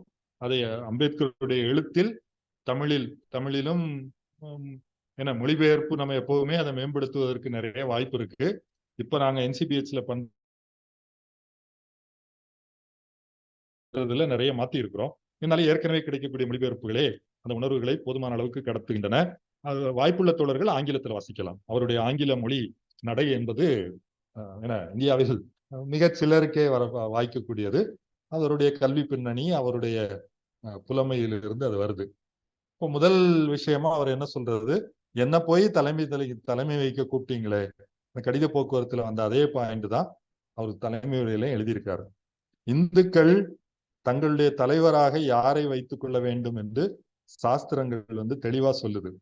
நான் அதாவது பார்ப்பனர் தான் இந்துக்களின் தலைமை வகிக்க தகுதி உள்ளவர் என்று சாஸ்திரங்கள் சொல்லும் போது, நீங்க என்ன கூப்பிட்டீங்க, உங்களுக்கு பிரச்சனை இல்லை. ஆனா கேட்கக்கூடியவங்க கேள்வி கேட்பாங்களே, உங்களுக்கு வேற ஆளே கிடைக்கலையா? ஏன் லாகூர் மாநாட்டுக்கு பம்பாய் போய் ஒரு ஆளு தேடணுமா? இந்த கேள்வி எல்லாம் உங்களுக்கு முன்னாடி வரும். இதுக்கு நீங்க என்ன பதில் சொல்ல போறீங்கன்னு எனக்கு தெரியல. ஆனா இந்த கேள்வியை நீங்க எதிர்கொண்டுதான் தீரணும். நான் பார்ப்பனர் அல்லாதவன் என்பது மட்டும் இல்ல, நான் ஒரு தீண்டப்படாதவன். இந்துக்களால் எந்த விதத்திலும் மனிதர்களாகவே மதிக்க கூடாது என்று சாஸ்திரங்கள் சொல்லக்கூடிய ஒரு பிரிவை சேர்ந்தவன். என்ன போய் தலைவராக தேர்ந்தெடுத்த உங்களுடைய துணிவை பாராட்டுறேன்னு சொல்றாரு ஞாபகம் இல்லை. ஆனா அந்த துணிவுக்கு நீங்க பதில் சொல்லிதான் தீரணும். நீங்க கேள்வி கணைகளை எதிர்கொள்வீர்கள் என்று முதல்ல பேசுறாரு. உண்மையிலேயே அவங்க எதிர்கொண்டிருக்காங்க. அவங்க கடிதத்துல நாம் அதை தெரிந்து கொள்கிறோம். இரண்டாவதா, இது ஒரு நீண்ட பிரிவு. இந்தியாவில் சமூக சீர்திருத்தம் என்பதன் பொருள் என்ன? அதாவது இந்தியாவில் மட்டும் இல்ல, உலகம் முழுக்க நம் ஆட்சிய மொழியில் சொன்னா அரசியல் புரட்சியா, சமூக புரட்சியா, கல்ச்சுரல் ரெவல்யூஷனா, பொலிட்டிக்கல் ரெவல்யூஷனா, எது இது அதற்கு முன் நிபந்தனையா அப்படிங்கிற கேள்வி எப்பவுமே ஓடிட்டு இருக்கு. அப்ப நான் இரண்டையும் இதுக்கு பின்னாடி அது இன்னும் போட முடியாது என்று ஒரு இயங்கியல் உறவு இருக்கு. அதை விட்டுடுவோம். அம்பேத்கர் என்ன சொல்ல வர்றாரு, வரலாற்றுல இருந்து எடுக்கிறார். இந்தியாவில் காங்கிரஸ் கட்சி ஆரம்பிக்கும் போது காங்கிரஸ் கட்சி ஒரு அரசியல் சீர்திருத்த இயக்கம். எப்படி பிரிட்டிஷ் ஆட்சியில இந்தியர்களுக்கு பதவிகள் வேண்டும், இந்தியர்களுக்கு என்னென்ன உரிமைகள் வேண்டும் என்று பிரிட்டிஷ் ஆட்சியாளர்களுக்கு மனு கொடுத்து அந்த உரிமைகளை வென்றெடுப்பதற்கான ஒரு அமைப்பாக 1880களில் ஆரம்பிக்கப்படுது. அதற்கு இணையாக சமூக சீர்திருத்த கட்சி ஒண்ணு ஆரம்பிக்கப்படுது. அது சோசியல் ரீஃபார்ம் கான்ஃபரன்ஸ், சமூக சீர்திருத்த கட்சியார், சமூக மாநாட்டு கட்சியார். அவங்க என்ன பண்றாங்கன்னா இந்து மதத்தை சீர்திருத்துவது என்பதுதான் அவங்களுடைய நோக்கமா இருக்கு. இப்ப ஆரம்ப ஆண்டுகள்ல ரெண்டும் இணையாதான் பயணிக்குது. 2 பேர்களுடைய ஆண்டு மாநாடுகள் ஒரே பந்தல்லையே நடக்குது. இந்த பக்கம் காங்கிரஸ் மாநாடு, அந்த பக்கம் சமூக மாநாட்டு கட்சியினர் நடத்துறாங்க. ஒரு சில ஆண்டுகள்லேயே சிக்கல் ஆரம்பிச்சிருது. குறிப்பா திலகர் காங்கிரஸ், இது அம்பேத்கர் சொல்றது, திலகர் காங்கிரஸ் தலைவரான பிறகு நீங்கெல்லாம் இங்க என்ன மாநாடு நடத்திட்டு இருக்கீங்க, உங்களுக்கு இடம் கொடுக்க முடியாது அப்படின்னு சொல்றாங்க காங்கிரஸ் தரப்புல இருந்து. அப்ப நாங்க தனி பந்தல் போட்டுக்கிறோம் அப்படின்னா நாங்க அடிச்சு உடைச்சிடுவோம் அப்படின்னு மிரட்டுறாங்க. ஏன், என்ன பிரச்சனை, சமூக சீர்திருத்தம் வேணாமா அப்படின்னா, பானர்ஜி, அதாவது காங்கிரஸுடைய தலைவர் சுரேந்திரநாத் பானர்ஜின்னு நினைக்கிறேன், அவர் ஒரு காங்கிரஸ் மாநாட்டுல பேசுறாரு. இப்ப என்ன சொல்றாங்கன்னா, நாம் நம்முடைய குழந்தைகளுக்கு சிறு வயதிலேயே திருமணம் செய்து வைத்து விட்டதால் நமக்கு அரசியல் அதிகாரம் பெறுவதற்கு தகுதி இல்லாமல் போய்விடுமா, நாம் நமது பெண்களை வெளியே விருந்துகளுக்கு அழைத்து போகாததால் நமக்கு இந்தியர்களுக்கு அரசியல் அதிகாரம் பெற தகுதி இல்லாமல் போய்விடுமா, நாம் அது மாதிரி அது போல 2-3 விஷயங்களை குறிப்பிட்டு, அல்லது நாம் கைம்பெண்களுக்கு மறுமணம் செய்யாமல் இருப்பதால் நமக்கு அரசியல் உரிமை பெறுவதற்கு தகுதி இல்லாமல் போய்விடுமா, அப்படிலாம் கிடையாது. எனவே அரசியல் அதிகாரத்தை, அரசியல் உரிமையை வென்றெடுப்பதுதான் தேவை. நீங்க சமூக சீர்திருத்தம் பேசுவதெல்லாம் தேவையில்லாத விஷயம் என்று அவர் பேசுறாரு. அம்பேத்கர் என்ன சொல்றாரு, இதுதான் அவர்களுடைய மனப்போக்கா இருக்கு, அதனால்தான் அதை நான் மேற்கோள் காட்டுறேன் அப்படின்னு சொல்லிட்டு, இப்ப இங்க என்ன சிக்கல்னா, சமூக சீர்திருத்தம் என்று அவங்க எதை புரிஞ்சுக்கிட்டாங்க என்று சொல்லி தோழர் ராஜன் இந்த தன்னுடைய அறிமுக உரையில் சொன்னது போல, எந்தெந்த கிராமங்களில் என்னென்ன தீண்டாமை கொடுமைகள் நடந்து கொண்டிருக்கிறது என்பதை ஆவணப்படுத்துறார். பேஷ்வாக்கள் ஆட்சியில் என்னென்ன விதிமுறைகள் இருந்தது, அது கடந்த காலம் சொல்லிடுவீங்க. தீண்டப்படாதவர்கள் நடந்து போகும்போது ஒரு தொடப்பத்தை கட்டிக்கிட்டு, இடுப்புல கட்டிட்டு போகணும். ஏன்னா அவங்களுடைய கால் தடத்தை ஒரு சாதி இந்து மிதித்தால் அவர் தீட்டுப்பட்டுருவார். அவங்க எச்சிலை துப்புவதற்கு ஒரு கலையத்தை கட்டி தொங்க விட்டுக்கணும். அவங்க போகும்போது நான் குரல் கொடுத்துட்டே போகணும். இப்படிப்பட்ட சட்டங்கள், இதெல்லாம் சட்டமா இருக்குது. இன்னும் பல மற்ற நூல்களில் இன்னும் ரொம்ப கொடூரமான விதிமுறைகள்லாம் பதிவு பண்றாரு. இதுல அதை பதிவு பண்ணல. சரி, இதெல்லாம் நீங்க வரலாற்றோட முடிஞ்சு போனதுன்னு சொல்லுவீங்க. இன்னைக்கு என்ன நடந்தது, போன வாரம் என்ன நடந்தது, போன மாதம் என்ன நடந்ததுன்னு பத்திரிகை செய்திகளை 4-5 செய்திகளை குறிப்பிடுறாரு. அதாவது ஒரு தீண்டப்படாதவர் சக தீண்டப்படாத மக்களுக்கு விருந்து வைக்கும் போது அதுல நெய் பரிமாறியதால் சாதி இந்துக்கள் திரண்டு அவங்களை அடிக்கிறாங்க. நெய் சாப்பிடுற அளவு திமிர் வந்துருச்சா? உங்களுக்கு வசதி இருக்குது, பணம் இருக்கு, நெய் வாங்கி சாப்பிடலாம்னா இந்துக்களால் அதை சகித்துக் கொள்ள முடியாது. அது இந்துக்களின் தகுதி, சமூக தகுதியிலேயே கேள்விக்குள்ளாக்குது தீண்டப்படாதவர்கள் நெய் சாப்பிட்டா. தீண்டப்படாத பெண்கள் உலோக குடங்களை, அவங்க மண் குடத்தை தான் பயன்படுத்தணும், உலோக குடங்களை பயன்படுத்தியதால் தாக்கப்படுகிறார்கள். ஒரு கிராமத்தில் விதிமுறைகள், நீங்க என்னென்ன செய்யணும் அப்படின்னு ஒரு 10-12 விதிமுறைகள் போடுறாங்க. இதை ஏற்றுக்கொண்டு வாழ்றதுன்னா வாழலாம், இல்லைன்னா நீங்க அதுக்கான விளைவுகளை எதிர்கொள்ளணும் என்று சொல்லும் போது அந்த மக்கள் நாங்க இதெல்லாம் ஏத்துக்க மாட்டோம், அதாவது நீங்க என்னென்ன இழிவுகளை ஏற்றுக்கொள்ள வேண்டும்னா அந்த நிபந்தனைகள். அப்ப அதன் பிறகு அவங்களுக்கு ஊர் தடை போடுறாங்க, அவங்களுடைய வயல்களுக்கு போக விடாம தடுக்கிறாங்க, ஆடு மாடுகளை விட்டு வயலை மேய விடுறாங்க, தண்ணி எடுக்க விடாம தடுக்கிறாங்க. அந்த மக்கள் வேறு வழி இல்லாமல் பக்கத்து மாகாணம் சமஸ்தானங்களுக்கு குடிபெயர வேண்டியிருக்கு. அங்க போய் அவங்க நிலைமை என்னாச்சு என்பதை சொல்லவே வேணாம் என்று சொல்லி அடுத்த சம்பவத்துக்கு போகிறார். இப்படி இந்தியா முழுக்க தீண்டப்படாத மக்களுடைய நிலைமை எவ்வளவு மோசமாக இருக்கிறது என்று ஆவணப்படுத்திட்டு அவர் இப்ப நான் பானர்ஜி பாணியிலே கேள்வி கேட்கிறேன். உங்களுடைய சக மனிதர்களை நல்ல உணவு கூட சாப்பிட அனுமதிக்காமல் இருக்கக்கூடிய உங்களுக்கு அரசியல் அதிகாரம் பெறுவதற்கு தகுதி இருக்கிறதா? சக மனிதர்கள் தங்களுடைய பண்பாட்டு தரத்தை உயர்த்தி கொள்ளணும் என்பதை கூட அனுமதிக்க முடியாத உங்களுக்கு, அனுமதிக்காத உங்கள் பண்பாட்டை கொண்ட உங்களுக்கு அரசியல் அதிகாரம் பெற என்ன தகுதி இருக்கிறது?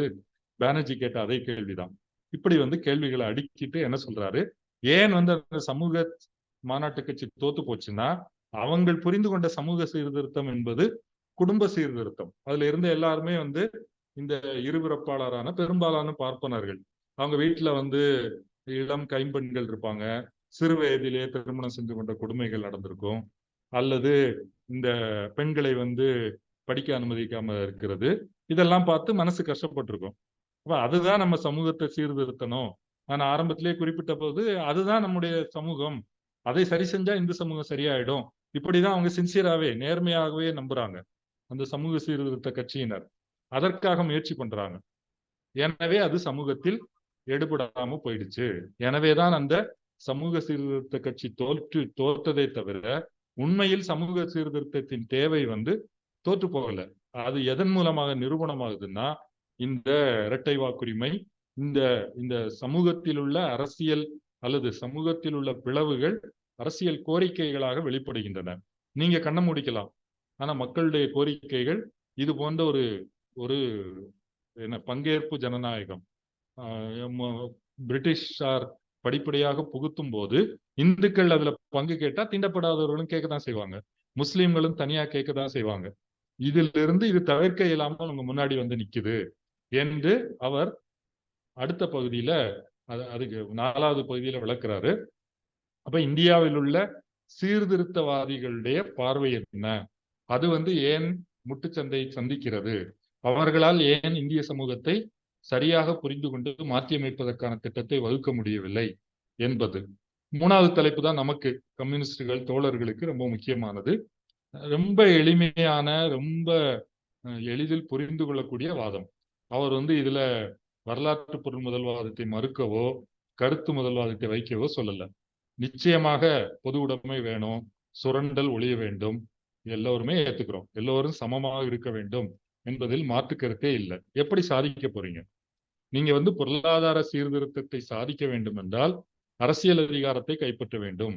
அரசியல் அதிகாரத்தை கைப்பற்ற வேண்டும் என்றால் உங்களுக்கு சமூக சீர்திருத்தம் தவிர்க்க இயலாமல் தேவைப்படுது. இதுதான் அவர் வைக்கக்கூடிய ஆர்குமெண்ட். அதற்கு 2-3 வரலாற்றில் இருந்து உதாரணங்கள், பிற நாடுகளில் இருந்து உதாரணங்களை காட்டுறாரு. எப்படி பிளபியன்களுக்கும் பெட்ரிஷியன்களுக்கும், சாரி அது அடுத்த தலைப்புல வருது.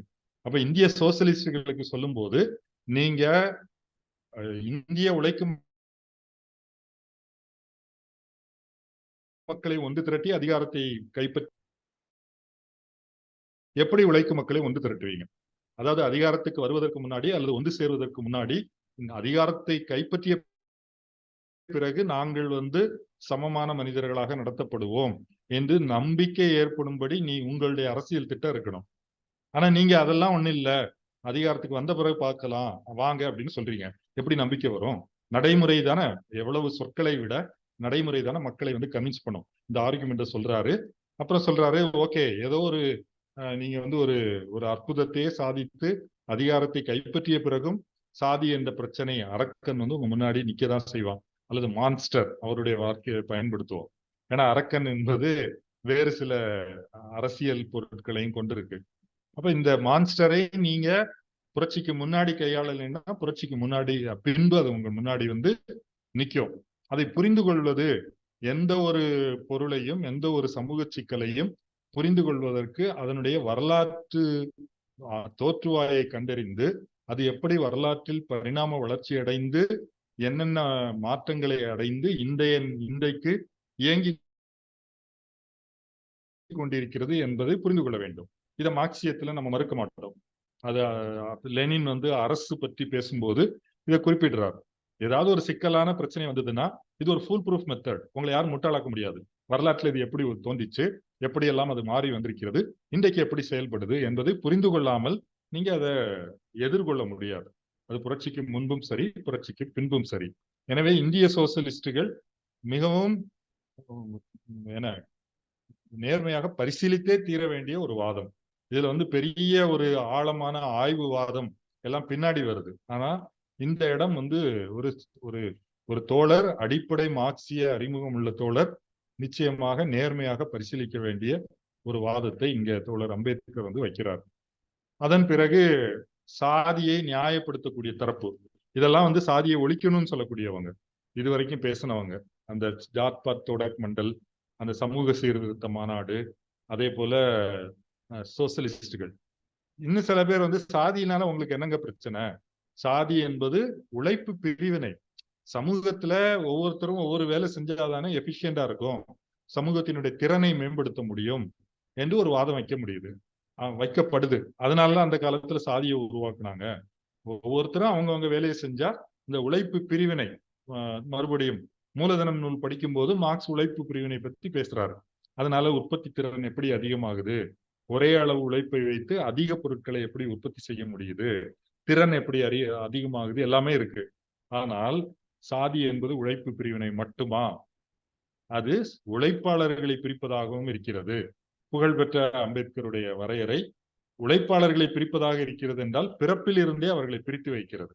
சமூகத்தில் உழைப்பு பிரிவினை எஃபிஷியண்டா இருக்கணும்னா ஒருவர் தன்னுடைய விருப்பத்துக்கும் தன்னுடைய திறனுக்கும் ஏற்ற வேலையை செய்ய போனோம். ஆனா சாதியிலுடைய உழைப்பு பிரிவினை என்பது அவரை ஒரே வேலையில் முடக்கி போடுகிறது. அது மட்டும் இல்ல, இன்னும் பல்வேறு இதை அடுத்தடுத்து சொல்லிட்டே போறாரு. இந்த பல வேலைகளை இழிவானது என்று ஒதுக்கி வைக்குது இந்து மதம். எனவே பலர் அந்த வேலைக்கு போறதே கிடையாது.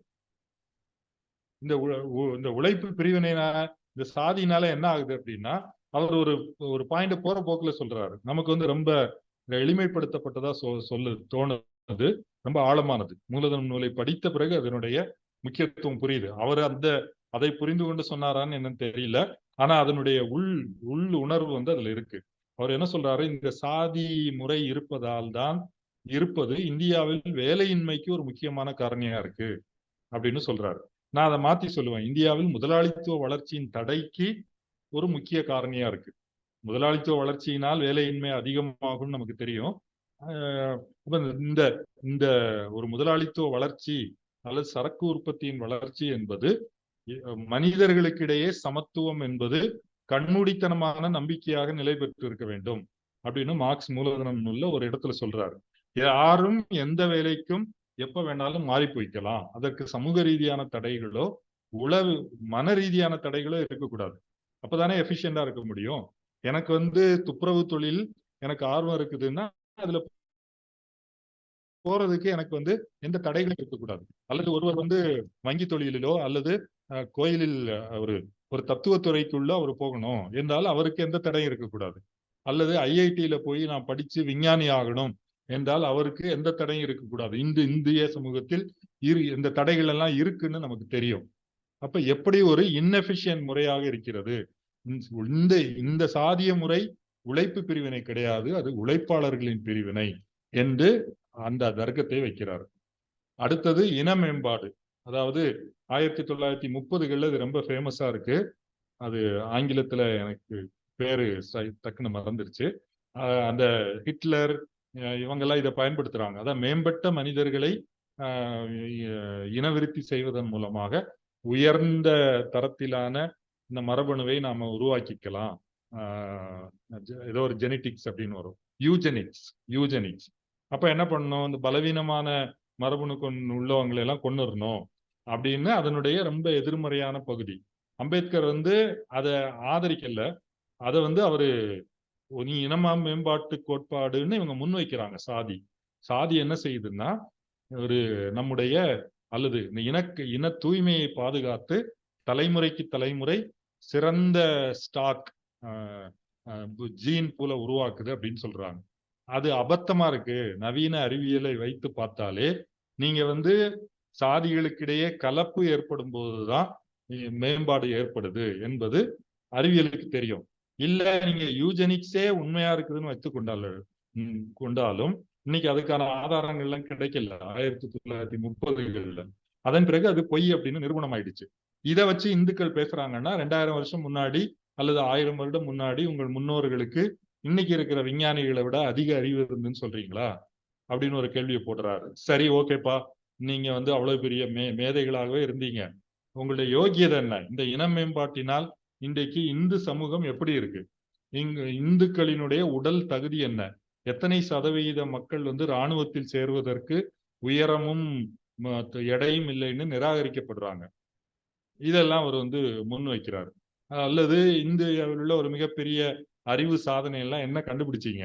இந்திய சமூகம் உலகுக்கே வழிகாட்டுது, உங்களுடைய ஒரே பெருமை இதுதான், சாதி என்பதுதான் ஒரே பெருமை என்பதை நீங்க ஏற்றுக்கொள்ளணும். எனவே உங்களுடைய இனம் உண்மையிலே மேம்பாடு அடைஞ்சதுன்னா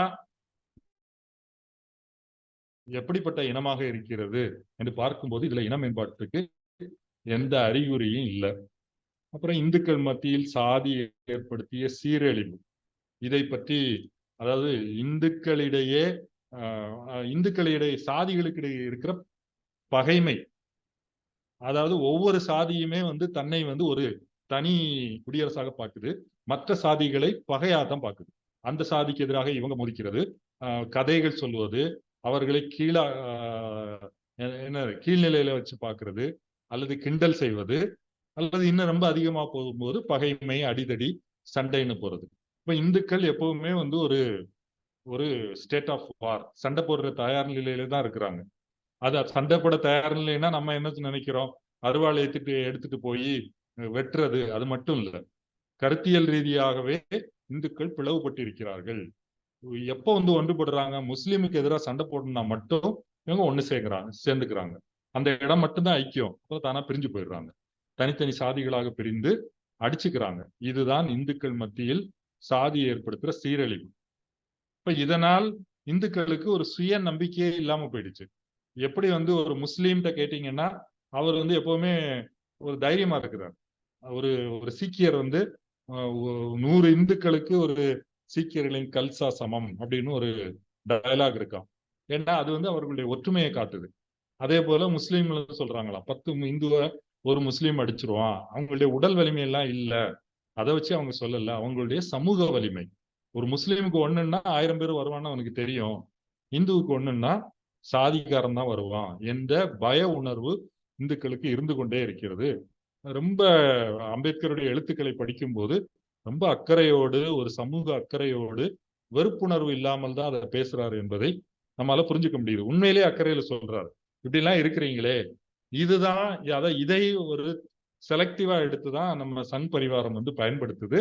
அவங்க இதை ஆழமா படிச்சிருக்காங்க, இதெல்லாம் நடைமுறையில பயன்படுத்துறாங்க.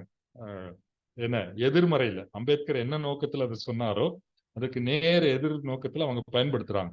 ஆனா இதெல்லாம் படிக்கும்போது எவ்வளவு சமூக அக்கறை, இந்த மக்களை எவ்வளவு அரவணைத்து அவர்களை ஏற்க வைத்து நாம் இதை கொண்டு போகணும். ஏன்னா இது ஒரு பகை முரண்பாடு கிடையாது. பகை முரண்பாடாக வெளிப்பட்டாலும் குறிப்பாக சூத்திரர்களுக்கும் தீண்டப்படாத மக்களுக்கும், இது முழுக்க சூத்திரர்கள் இந்துக்களின் மக்கள் தொகையில் 75% இருக்கிறாங்க அப்படின்னு ஒரு மதிப்பீட்டை சொல்றாரு. அப்ப இந்த மக்களுக்கு இடையே ஒற்றுமை என்பது ரொம்ப ரொம்ப அவசியமா இருக்கு. அது பகை முரண்பாடாக மாறக்கூடாது என்ற அக்கறையை நாம் இந்த ஒவ்வொரு வரியிலையும் நம்மளால பார்க்க முடியும். நான் இந்த சாதிகளுக்கு இடையான பகை உணர்வு ஏற்கனவே சொல்லிட்டேன். அடுத்தது நாகரிகத்துக்கு மத்தியில் நாகரிகம் இன்மை. நம்ம மத்தியில இருக்கக்கூடிய பழங்குடிகள், இதுவும் RSS காரங்க கத்துக்கிட்டாங்க. அவங்க வனவாசி கல்யாண் ஆரம்பித்து பல RSS பிரச்சாரக்கு பழங்குடிகள் மத்தியில போய் வேலை செய்து அவர்களை இந்துக்களாக மாற்றுவது என்று பல 10 ஆண்டுகளாக அது நடந்திருக்குது. சுவாமி அசீமானந்தா என்பவர் அதுல பிரபலமானவர். கலவரம் நடத்துவதற்கெல்லாம் இந்த பழங்குடி மக்களை குஜராத்ல பயன்படுத்தியிருக்காங்க. சத்தீஸ்கர், அந்தமான்லையும் இது அவர் நிறைய வேலை செஞ்சிருக்காரு. ஆனா அம்பேத்கர் இதெல்லாம் நான் பிற்காலத்தில் நடந்தது சொல்றேன். இந்த இடத்துல அவர் என்ன சொல்றாரு, இந்துக்களின் மத்தியில் பழங்குடி மக்கள் இன்னும் அந்த பழங்குடி நிலையிலே இருக்கிறாங்க. உலகத்துல வேற எங்கேயும் பார்க்க முடியாது. மற்றவங்க எல்லாம் என்ன பண்ணுவாங்கன்னா, இப்ப ஐரோப்பாவை எடுத்துப்போம். நம்ம ஊர்ல எப்படி ஒருத்தர் இருந்தாங்கன்னா போய் என்னப்பா நிலைமை இப்படி இருக்கு, அவங்களுக்கு நீ படிக்கவா, உனக்கு வீடு கட்டி தரோம், ஏதோ ஒரு வழியில அவர்களை சீர்திருத்துவதற்கு மத நிறுவனங்கள் வேலை செய்யும். கிறிஸ்தவர்கள் பத்தி நமக்கு தெரியும், அவங்க தொடர்ந்து மதமாற்றம் நடத்துவதை செய்துக்கிட்டே இருக்காங்க. ஆப்பிரிக்கா போனாலும் அவங்களுடைய பழங்குடி மக்களை மதம் மாற்றி நாகரிகப்படுத்துறாங்க. இந்துக்கள் அதை செய்யவே இல்லை. அதை அவங்களுக்கு அது உறுத்தலாவே தெரியல. எனக்கு ஒரு தனிப்பட்ட அனுபவம் சொல்லணும்னா, நான் வேலை செய்யற NCBH அலுவலகம் அம்பத்தூர்ல இருக்கு. அலுவலகத்துக்கு வெளியே அந்த மேம்பாலத்துக்கு கீழே அந்த குருவிக்காரங்க ஒரு கூட்டம் தங்கியிருக்காங்க. கிட்டத்தட்ட அவங்க அங்கதான் நிரந்தரமா தங்கியிருக்காங்க. ஆயிரக்கணக்கான பேர் தினமும் அவங்களை கடந்து போறாங்க. அவங்க அந்த நடந்து போற பாதையில தான் படுக்கிறாங்க, தூங்குறாங்க, சாப்பிடுறாங்க, குழந்தைகள் விளையாடுது. அவங்க எங்க குளிக்கிறாங்க, அவங்களுடைய என்ன சொல்ற காலை கடன்களை கழிக்கிறாங்க, அதெல்லாம் தெரியல. ஆனா ஓரளவு நீட்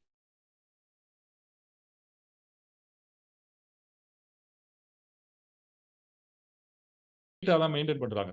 ஆனால் யாரும் போய் மிஞ்சி போனா ஏதாவது காசு கேட்டா காசு கொடுக்குறாங்க. இதுதான் அதிகபட்சம். யாரும் போய் அதை நாகரிகப்படுத்துவதில் ஈடுபடல.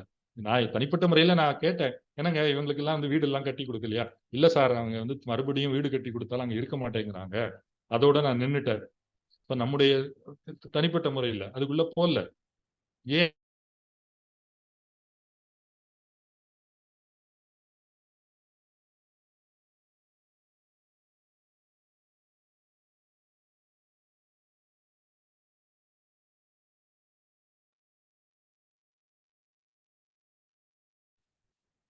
தோழர் நீங்க ஒரு ரொம்ப பேசுறது அர்ஜென்ட் கூட்டத்துல இருக்கு. ஓகே, இதை நான் சொன்னேன் இல்லையா, இது போலதான். ஆனா ஆர்எஸ்எஸ் காரங்க மட்டும்தான் அதை செஞ்சுட்டு இருக்காங்கன்னு தான் சொல்லணும். கம்யூனிஸ்டுகள் சொல்ல போனா மாவோயிஸ்டுகள் சத்தீஸ்கர்ல செஞ்சதும் அது இது போன்ற ஒரு கல்வி நவீன வாழ்க்கையை கொண்டு போவது இப்ப நடந்திருக்கு. ஆனா காலங்காலமாக இந்து பண்பாட்டுல அது இல்லை. அதை கடும் விமர்சனமா சொல்றாரு. அப்புறம் அடுத்த தலைப்பு என்ன சொல்றாருன்னா, கிறிஸ்தவ மதம் முஸ்லீம் மதம் எல்லாம் மதத்தை பரப்பும் பணியில ஈடுபடுறாங்க.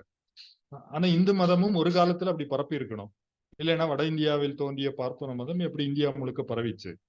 அப்புறம் இன்னொரு இடத்துல என்ன சொல்றாருன்னா, ஒரு தனிப்பட்ட நபரை இந்துவாக மதம் மாற்ற முடியாது, ஆனா ஒரு குழுவாக மாற்றலாம். ஒரு குரூப்பா ஒரு பழங்குடி குழு இருந்ததுன்னா இந்து மதத்துக்கு மாத்திரலாம். அப்படிதான் இந்து மதம் பரவுது. வரக்கூடியவங்களையே ஒரு தனி சாதியா ஒதுக்கிடுவாங்க. எனவே ஏன் தனிப்பட்ட மதம் மாற்ற முடியல அப்படின்னா, வரக்கூடியவரை எந்த சாதியில வைக்கிறது? எந்த சாதியும் தன்னுடைய சாதிக்குள்ள ஒரு புதிய நபரை அனுமதிக்காது. அவரை அனுமதிக்கணும் யாரும் ஆணையிடவும் முடியாது. அந்த சாதி தன்னைத்தானே நிர்வகித்துக் கொள்ள முழு உரிமை படைத்தது சாஸ்திரங்களின்படி. அதுக்குள்ள யாரும் தலையிட முடியாது. எனவேதான் இந்து மதம் ஒரு மிஷனரி மதமாக இல்லாம போச்சு. அதையும் இந்துக்கள் ஒரு பெருமையா சொல்லிப்பாங்க. அதுக்கு அம்பேத்கர் என்ன சொல்றாரு, சரிப்பா கிறிஸ்தவர்கள் மதம் மாத்தினாங்க, இஸ்லாமியர்கள் வாழ்முனையில் மதம் மாத்தினாங்கலாம் நீங்க சொல்றீங்க. அவங்க தானே எவ்வளவு போற்ற தகுந்தவர்கள். தாங்கள் உயர்ந்தது என்று நம்பக்கூடிய ஒரு கொள்கையை, ஒரு மதத்தை நாம் கொண்டு போய் சேர்க்கணும். எப்படியாவது மிரட்டியாவது கொண்டு போய் சேர்க்கணும். இவனை அறியாமையிலிருந்து விடுவித்து சொர்க்கத்துக்கு கொண்டு போயிடணும்னு வரக்கூடியவன் நல்லவனா? அதாவது மிகப்பெரிய அறிவு செல்வத்தை நாங்க வச்சிருக்கிறோம், ஆனா அதை யாருக்கும் கொடுக்க மாட்டோம். இன்று இருக்கக்கூடிய நீங்க அற்பத்தனமான இந்துக்கள் நல்லவர்களா? முஸ்லிம்கள் கொடூரமானவர்களா இருக்கலாம், ஆனா இந்துக்கள் அற்பமானவர்கள். அற்பத்தனம் கொடூரத்தை விட மோசமானது அப்படின்னு சொல்றாரு. இந்துக்கு அதாவது வேதத்தை கேட்டா, காதுல கேட்டா சூத்திரன் காதுல ஈயத்தை காய்ச்சி ஊத்து, என்ன பேசுனா நாக்க விட்டு, அதெல்லாம் மேற்கோள் காட்டி இதைதான் நீங்க பெருமைன்னு சொல்லிக்கிறீங்களா? எனவே இந்துக்கள் பரப்ப முடியாமல் போனதற்கான அடிப்படை இந்த மத சாஸ்திரங்கள்லயே இருக்கு என்பதையும் சொல்றாரு. இந்துக்களை கோழைகள் ஆக்குவது, நான் ஏற்கனவே அந்த இந்துக்களின் சீரழிவுல சொல்லிட்டேன். ஏன்னா இந்துக்களுக்கு ஒரு சமூக உணர்வு, நாங்க 80 கோடி இந்துக்கள் அல்லது இன்னைக்கு 80 கோடி இந்துக்கள் என்ற உணர்வு கிடையாது.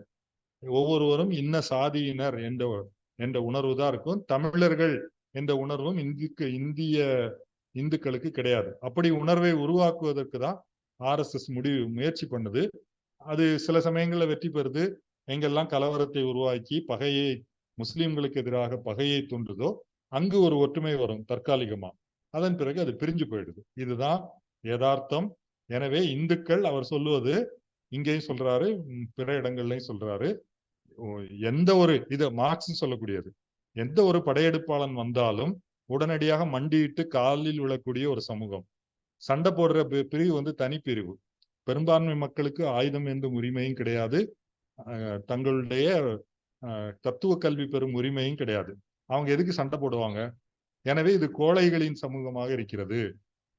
மார்க்ஸ் சொல்வது என்னன்னா, இந்த இந்து கிராம சமூகங்கள் சாம்ராஜ்யங்கள் வீழ்ந்தாலும், மிகப்பெரிய போர்கள் நகரங்களில் நடந்தாலும் எனக்கென்ன என்று தன்னுடைய குறுகிய உலகத்திலேயே மூழ்கி இருக்கக்கூடிய தன்னகங்காரம் பிடித்த குடியரசுகள் அப்படின்னு மார்க்ஸுடைய பாணியிலேயே ஒரு கடுமையா விமர்சிப்பாரு. அம்பேத்கர் இன்னொரு திசையிலிருந்து அதை சொல்றாரு. அப்ப இந்தியாவில் மௌரிய பேரரசுக்கு அப்புறம் முகலாயர்கள் வருவதற்கு முன்ன இந்திய அளவிலான ஒரு ஒன்றுபட்ட அரசே கிடையாது. ஏன்னா அப்படி பிரிஞ்சு போயிடும். ஆங்கிலேயர்கள் ஒன்னாக்குறாங்க, பிஜேபி கையில விட்டா அது என்ன ஆகும், அதை நோக்கிதான் அவன் கொண்டு போவான். எப்பெல்லாம் இந்து மதத்தின் ஆதிக்கம் இந்தியாவில் வருதோ அப்பெல்லாம் அது இந்த பிரிந்து பிளவுபடும் போக்கைத்தான் அது கொண்டிருக்கிறது என்பதையும் இதை படிக்கும் போது நம்ம புரிஞ்சுக்கலாம். அடுத்தது சமூக சீர்திருத்தம். சரி, இந்து மதத்தை சீர்திருத்தலாம்னு நீங்க முயற்சி பண்றீங்க. சீர்திருத்தணும் அப்படின்னா என்ன வேணும்? சீர்திருத்தணும் அப்படின்னா அது எங்க இருந்து வரும்னா, யாரோ ஒருத்தர் வந்து அந்த குரூப்ல இருக்கிறவர் படிப்பாரு, அல்லது வெளியூர்ல போய் எதையாவது பார்த்துட்டு வருவாரு. இல்லைங்க, நீங்க எல்லாம் நம்ம எல்லாம் தப்பா இருக்கிறோம், மாத்திக்கணும் அப்படின்னு தன்னுடைய கருத்தை சொல்ல ஆரம்பிப்பாரு. சொல்ல ஆரம்பிச்சா உடனடியா எல்லாரும் ஏத்துக்க மாட்டாங்க தான். ஆனால் அவர் சொல்வதற்கான உரிமை இருக்கணும், கருத்துரிமை இருக்கணும். சொன்ன கருத்தை தொடர்ந்து பிரச்சாரம் செய்யும் உரிமை இருக்கணும். அப்பதான் படிப்படியா கன்வின்ஸ் ஆகி குறிப்பிட்ட பகுதியினரை தன் பக்கம் வென்றெடுத்து அவர் வந்து அந்த சீர்திருத்தத்தை நிறைவேற்ற முடியும். ஆனால் இந்திய சாதி முறையில் அதுக்கு இடமே கிடையாது. யாராவது ஒருத்தர் இதை மீறி போறாரு, அது தொழில் ரீதியாக இருக்கலாம், சடங்குகள் ரீதியாக இருக்கலாம், திருமண உறவு ரீதியானதாக இருக்கலாம். அப்படி போனார்னாலே சாதியை விட்டு ஒதுக்கி வைக்கும் முறை என்ற ஒன்று இருக்கு. அவர் தனிமைப்பட்டுருவாரு. தனிமைப்பட்ட பிறகு எங்க போய் சீர்திருத்துவீங்க? மிஞ்சி மிஞ்சி போனா ஒரு தனி சாதியை உருவாக்கிக்கலாம். கூட ஒரு 4-5 பேரை சேர்த்து இருக்கிற 4000 சாதி அல்லது ஒரு ஊர்ல இருக்கிற 8 சாதியோட ஒரு 9வது சாதியா இருக்கலாம். வெற்றிகரமா இருந்தா அதுதான் அதிகபட்ச வெற்றி இவருக்கு. இப்ப சமூக சீர்திருத்தம் என்பது இந்து சமூகத்துக்குள்ள சாத்தியமே இல்லை. அதை அனுமதிப்பதற்கான சமூக கட்டமைப்பே இல்லை அப்படிங்கிற வாதத்தையும் இதுல வைக்கிறாரு. இன்னும் பல நுணுக்கமான பாயிண்ட் வந்து இதுல வருது. இந்த இந்துக்கள் வந்து அதாவது பொதுவா இதுவும் மற்ற நூல்கள், தீண்டப்படாதவர்கள் பற்றிய தீண்டப்படாதவர்கள் சேரிகளின் குழந்தைகள்னு ஒரு நூல் இருக்கு. தீண்டப்படாதவர்கள் பற்றிய அவருடைய பல கட்டுரைகள், அவர் கையெழுத்து பிரதியில் எழுதி பிற்காலத்தில் வெளியிடப்பட்ட கட்டுரைகள் இதை இன்னும் விரிவா பேசுறாரு. இந்துக்களுக்கு தர்ம காரியம்னா என்ன? நம்ம சாதிக்காரன் 4 பேரை படிக்க வைக்கணும்பா. நம்ம சாதிக்காரனுக்கு அந்த கோயில் இருக்கிற நகரத்துல ஒரு சத்திரம் கட்டி விடணும். நீங்க பழனிக்கு போகலாம், காசிக்கு போகலாம், எங்க போனாலும் ஒவ்வொரு சாதிக்கும் ஒரு சத்திரம் இருக்கும். திருச்செந்தூர்ல அப்படி இருக்கிறது நான் பார்த்திருக்கிறேன். அதுதான் இவங்களுடைய தர்ம காரியம். நீ என்னப்பா, ஏன்ட்ட ஒருத்தர் கேட்டிருக்காரு, என்கிட்டயோ அல்லது என் தோழர் யாரோ கேட்டதை சொன்னாங்களோ, ஏன் நீ வந்து நம்ம சாதிக்காரனுக்கு உதவி பண்றதுக்கு எவ்வளவு பேர் இருக்கிறாங்க, நீ எங்கேயே போய் உதவி பண்ற? இவங்க படிச்சு ஒரு நல்ல நிலைக்கு வந்தாலும் உதவி என்பது சொந்த சாதிக்குள்ளேயே நிக்குது. இது வந்து செக்டேரியனிசம் என்பது மார்க்சிய அரசியல் சொல். குறுங்குழுவாதம் என்பது இந்து சமூக அமைப்புக்குள்ள இருக்கு. ஒரு கம்யூன் உணர்வு, நாம் எல்லாம் ஒன்று, நாம் கஷ்டப்படக்கூடிய எல்லோத்துக்கும் உதவணும் என்ற உணர்வை இந்து மதம் கொடுப்பதில்லை. அதுக்கு வெளியே போயிட்டு நீ பெரும்பான்மையானவருக்கு அது வர்றதில்லை. வெளிநாட்டுக்கு போய் சம்பாதிக்கக்கூடியவங்க கூட நம்ம சொந்தக்காரன் யாராவது கஷ்டப்படக்கூடியவங்க இருக்காங்கன்னா சொல்லுப்பா, கல்விக்கு நம்ம உதவி பண்ணலாம் அப்படிதான் கேட்கிறாங்க. என்கிட்டே கூட சில பேர் கேட்டிருக்காங்க, ஏன் மற்றவங்களுக்கு உதவ மாட்டீங்களா? மற்றவங்களுக்கு அவங்க சாதிக்காரங்க உதவுவாங்க. இதுதான் இந்துக்களுடைய குழு உணர்வின் விளைவாக இருக்கிறது என்பதையும் நம்ம பார்க்க வேண்டியிருக்கு.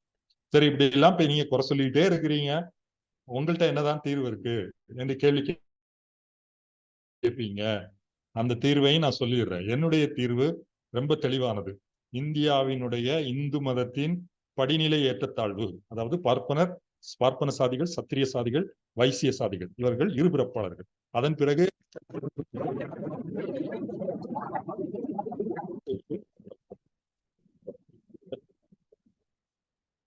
இப்படி ஒரு படிநிலை.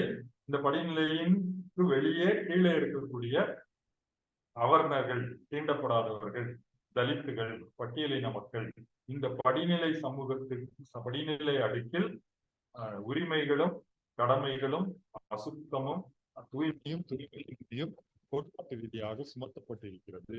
இது மிகவும் பிற்போக்கான, மிகவும் மோசமான, மிகவும் இழிவான ஒரு சமூக அமைப்பு.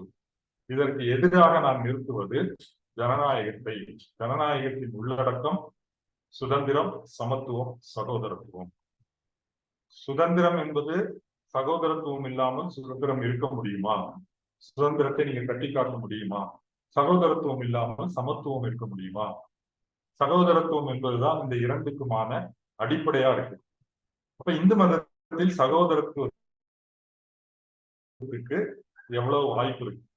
சகோதரத்துவமே இங்க இந்து மதத்துல இருக்க முடியாது.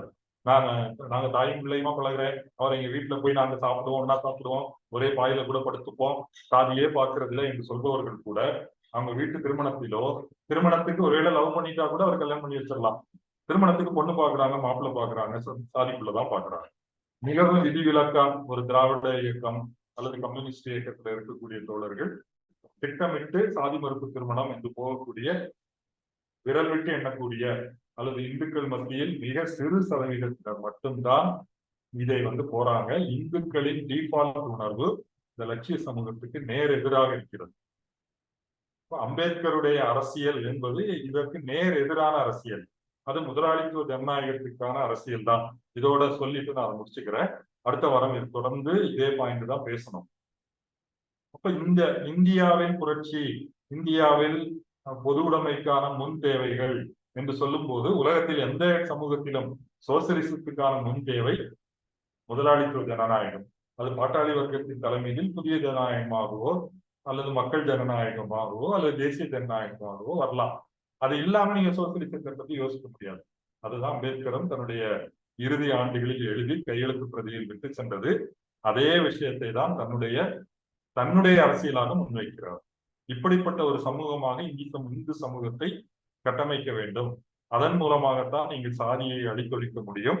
எப்படி என்பதை அடுத்த 13 தலைப்புகளில் நாம் அடுத்த வாரம் தொடர்ந்து பேசலாம். பேசிவிட்டு நான் ஏற்கனவே சொன்னது போல, இதற்கு மகாத்மா காந்தியின் எதிர்வினை, அந்த எதிர்வினையின் போது அந்த ஜாத் பாத் தோடக் மண்டலை சேர்ந்த சாந்திராம் என்பவர் முற்போக்காளர்களுடைய மிகச் சரியான பிரதிநிதியாக இருக்கிறார். அவர் அம்பேத்கரை கடைசி வரை ஆதரிச்சு நிற்கிறார். மகாத்மா காந்தியை கண்டிச்சு எழுதுகிறார். அவருடைய எதிர்வினை, அதை பற்றியும் பார்த்துக்கொண்டு 35 பிறகு 1956 வரைக்கும் அண்ணல் அம்பேத்கரின் அரசியல் வாரம் உரையை திட்டமிட்டுக் கொள்கிறேன். இன்றைக்கு நான் இதோடு நிறுத்திக் கொள்கிறேன். ஒரு 1.5 மணி நேரம் ஆக போகுது. தோழர்கள் பொறுமையா கேட்டிருப்பீங்கன்னு நினைக்கிறேன். கொஞ்சம் சலிப்பு தட்டு இருந்ததுன்னா மன்னிச்சுக்குங்க.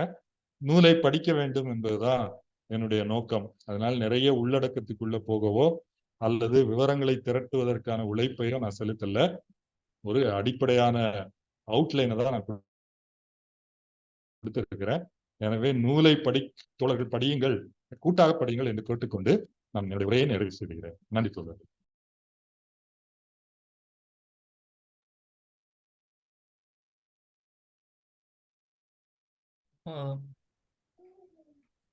சிங்காரவேல் தோழர்.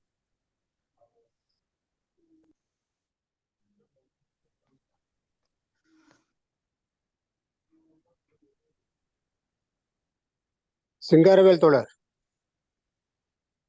இருக்காரா? நன்றி திரு சிவகுமார். நல்ல ஆழமான விரிவான அறிமுகத்தை வழங்கியிருக்காங்க.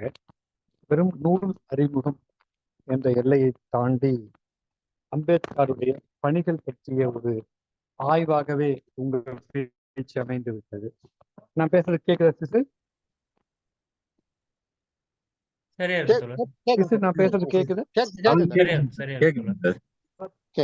ஒரு கமெண்ட் மட்டும் நான் சொல்லணும்னு நினைச்சேன்.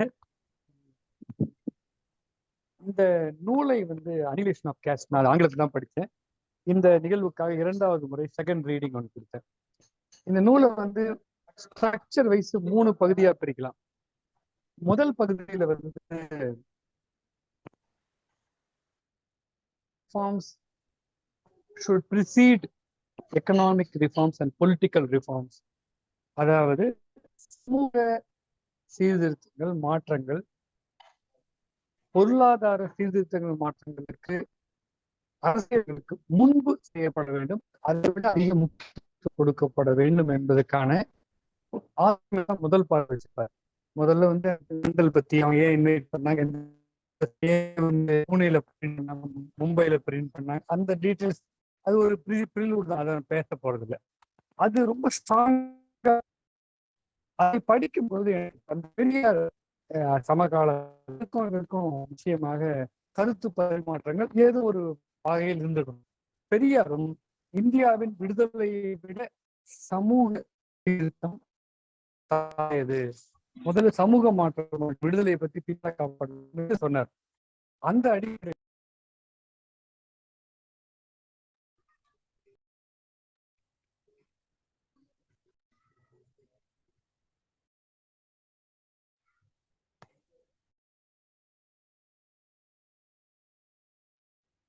அதே போல எக்கனாமிக் முன்னால பண்ணுங்கிறார். அதுக்காக ஒரு சான்று சொல்ல வரலாற்றுல அம்பேத்கர் ரெண்டுமே நடையில சோசியல் ரிஃபார்முக்கு முன்னால விடுதலை கிடைத்து விட்டது. வந்துச்சு.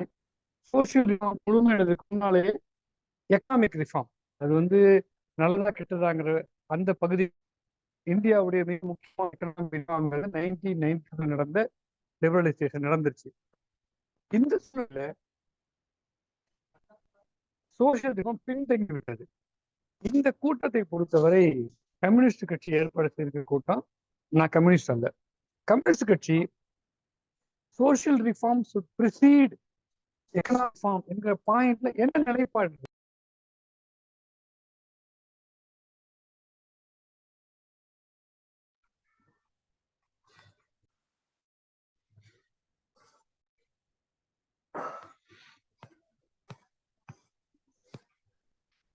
Social reform Nepal is upper caste dominated society. அங்க லிபரலைசேஷன் வந்துருச்சு, எக்கனாமிக் ரிஃபார்ம் வந்துருச்சு. ஆனால் இன்றைக்கு வரை சோசியல் ரிஃபார்ம் வரதுனால இன்றைக்கு வரை நேபாளில் ஆழமான சாதிய ஏற்றத்தாழ்வு இருக்கின்றன. அப்ப நீங்க economic reforms without social reforms has got no advantage for the oppressed sections of the society. அதுல இந்திய கம்யூனிஸ்ட் கட்சி அல்லது இந்தியாவில் இருக்க கம்யூனிஸ்டுகள் நமக்கு அதாவது ஒரு கட்டத்துல கம்யூனிஸ்ட் ஏன் சாதி பத்தி பேசணும் அப்படின்னா, நிச்சயமாக வெறும் எக்கனாமிக் ரிஃபார்ம்ஸ்னால சமூக மாற்றங்கள் வராது என்பதனால சமூக மாற்றங்கள் செய்து கொள்வது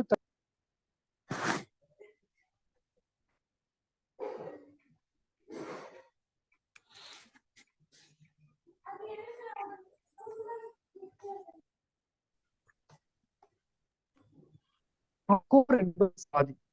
சாதி எல்லாம் இந்து மதம் கிடையாது.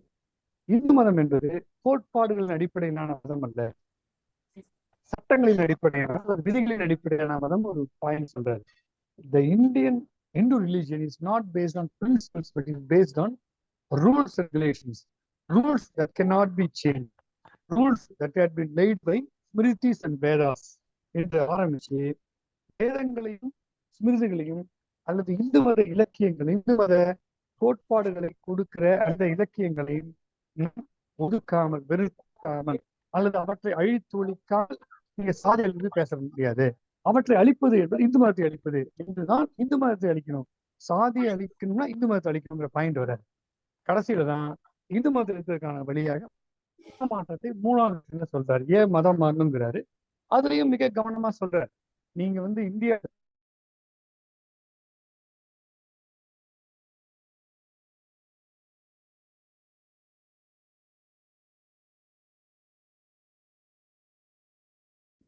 சாதி பரவி இருக்கிறது, அதனால இந்த பாயிண்ட்ல நான் கேள்வி மீண்டும் கேட்கிறேன். இயக்கம் பொருளாதார மாற்றங்களை விட சமூக மாற்றங்கள் தேவை என்று சொல்லுகிற அம்பேத்கருடைய அந்த கருத்து பத்தி என்ன கருத்துக்கள் சொல்ல விரும்புகிறேன். இங்க இருக்கிற அத்தாரிட்டி யாரும் இல்லைனாலும் நான் கருத்துக்களை அறிவிக்க விரும்புகிறேன். நன்றி.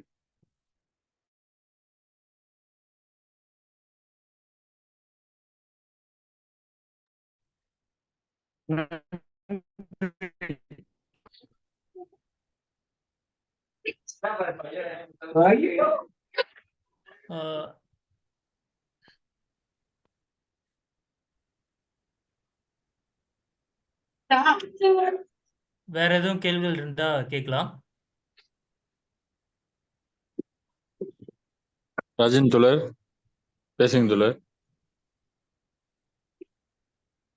அப்பா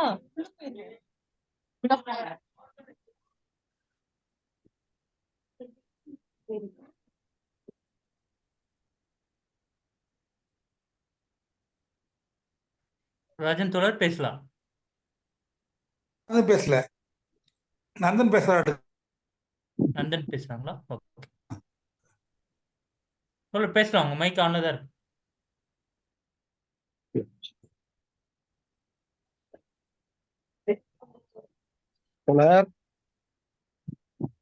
தோழர் பேசலாம், கண்டினியூவா பேசுங்க. பேசுங்க, உங்க குரலை கேட்கணும் நாங்க. அனைவருக்கும் வணக்கம். நான் இடையில தான் இணைஞ்சேன். அப்படியே பயண டிராவல்லே இல்ல சாதி ஒழிப்பு சாதி அழித்தொழித்தலுங்கிற அந்த நூல் வந்து ரொம்ப சிறப்பான ஒரு நூல். நான் வாசிச்சிருக்கிறேன். பட் அவர் தோழர் சொன்னதை வந்து என்னால ஓரளவுக்கு உள்வாங்க முடியுது. இன்றைய காலகட்ட சூழ்நிலையில வந்து இடதுசாரிகள் வந்து அம்பேத்கரியத்தை வந்து வாசிக்கணும். அம்பேத்கரியம் எந்த அளவுக்கு ஒரு முக்கியமான தேவையா இன்றைக்கு இந்திய அரசியலையும் சரி, இந்திய சமூகத்திலும் சரி, இந்திய நாட்டிலும் எவ்வளவு முக்கியமானது ஒன்றா இருக்குது அப்படிங்கிறது ஒரு கால சூழல் பொருத்தமான நிலையில வந்து இந்த வாசகர் வட்டம் ஏற்படுத்தியிருக்குது. அதனால வந்து இதுல வந்து நம்ம எல்லாருமே இன்னும் இதை பரவலா இதுல இணைவதற்கான எல்லா ஜனநாயக சக்திகளையும் இதுல நம்ம ஏற்படுத்தணும். அதனால இந்த அளவோட நம்ம நிறுத்திக்கிறோம். அடுத்த ஒரு கூட்டத்துல இது தொடர்பா மீண்டும் நம்ம வந்து விரிவா இதை பகிர்ந்துக்கணும்னு நான் சொல்றேன். வாய்ப்புக்கு நன்றி. தோழர், இப்ப தோழர். நீங்க ஹலோ, சொல்லுங்க. இப்ப நீங்க பேசுறதுல வந்து இந்த இது டாக்டர் சொன்ன மாதிரி வந்து சமூக நீதி, சமூக கூற்றுங்களா அல்லது எக்கனாமிக்ஸ்ன்றது ஒரு தொடர்ந்து நடந்துட்டு இருக்க விஷயம். நான் சொல்றது வேற. ஆக்சுவலா நீங்க வந்து இந்திய வரலாறு காந்தியமா இல்ல வந்து அம்பேத்கரமான் மாதிரி பேசுனீங்க. ஆமா, அது கிட்டத்தட்ட எனக்கு வந்து அந்த பேஸே வந்து சிக்கலான விஷயமா தெரியுது. அம்பேத்கர், பெரியார், காந்தி இது மூணு வெவ்வேறு காலகட்டம், வெவ்வேறு ஒரே காலகட்டம், வெவ்வேறு நிலைமைகள். காந்தி வந்து கிட்டத்தட்ட ஒரு வருஷம் கிட்டத்தட்ட தீண்டாமை ஒழிப்புக்காக வாக்கு போனார். ஆமா, ஆனா அவருடைய நோக்கம் வந்து இந்திய சுதந்திரமொழியே, இந்திய சமூக விடுதலை அல்ல. ஆகவே வந்து ரெண்டையும் நீங்க வந்து கவுண்டர் போஸ்ட் பண்றதுன்றது எப்படி சொல்றது தெரியல எனக்கு. என்ன சொல்றது, கவுண்டர் போஸ்ட் பண்றது காந்திய காங்கிரஸும் காந்தியனுடைய அரசியலும் நம்ம வந்து அவங்க வந்து பார்ப்பன ஆரியர்கள் வந்து ஆட்சி அதிகாரத்துக்கு வரணும். அவங்க இந்திய சுதந்திர போராட்டத்தை வந்து அவங்க விரும்பினாங்களா இல்லைங்கிறத விட அவங்க ஆட்சி அதிகாரத்திற்கு வந்து வரணுங்கிறது தான் அவங்களுடைய நோக்கமா இருந்தது தான் வந்து அம்பேத்கர் வந்து குறிப்பிடுறாரு. நிறைய இடங்கள்ல வந்து அவர் வந்து அம்பேத்கர் வந்து உலக ஒரு பசிபிக் மாநாட்டுல வந்து அவர் எழுதின ஒரு கட்டுரை வந்து ஒரு பெரிய தொகுப்பு இருக்கு. அதுல நம்ம தொடர்ந்து வாசிக்கும் போது அது வரும். அதுல ஒரு குறிப்பிடுறதே வந்து என்ன சொல்றாருன்னா வந்து இந்தியாவினுடைய சுதந்திரத்துக்காக வந்து அவங்க வந்து பார்ப்பனர்கள் வந்து ஆரியர்கள் ஒரு போராடினாங்க என்பதை வந்து நம்ம வந்து ஏற்றுக்க முடியாது. ஆரியர்கள் வந்து ஆட்சி அதிகாரத்துல அமரணும் அப்படிங்கறது அவங்களுடைய நோக்கம். அதுதான் அது இன்னைக்கு பார்க்கும்போது இன்றைக்கும் அதுதான் இருக்கு. அவ்வளவு சிம்பிளா காந்தி சொல்ல முடியுமா தெரியல. காந்தி வந்து சொந்த ஆசிரமத்துல அவருடைய கழிவறை சுதமன்றல இருந்து ஒரு வருடம் கிட்டத்தட்ட நீண்ட நெடிய பயணம் போனார். காந்தியினுடைய இது என்னன்னா வட்டமேசை மாநாட்டினுடைய வாயிலாக இரட்டை வாக்குரிமை உடைய அந்த அரசியலுக்கு பிறகுதான் காந்தி வந்து இது அழுத்தமா வந்து அதுக்கு எதிரான இந்தி மதத்தை சிதைச்சிடக்கூடாது அப்படிங்கிறதுக்கான முயற்சி தான் வருது. அது ரைட்டு. நான் சொல்றது என்னன்னா இவங்க மூணு பேருடைய ஒரே காலகட்டம் வந்தாலும் நோக்கம் வேறு. அந்த அடிப்படையில் ஒரு இது மட்டும் இந்த நூல் சொல்ல விரும்பல. கவிதா என்ற கிராமம் பட்டியல் கல்வி உரிமைக்கு உரிய போது அவர்கள் மேல் சாதி காந்தியும் சிற்பவன் பிராமணரான பாலகங்காதரரும் என்ன செய்தார்கள்? உயர் சாதியினருக்கு ஆதரவாக செலுத்து பட்டியல் சாதியினரை நீங்கள் கலகம் செய்ய வேண்டாம், நீங்கள் வழக்காடு மன்றம் சென்று நீதி தேட வேண்டாம் என்று வலியுறுத்தலை பற்றி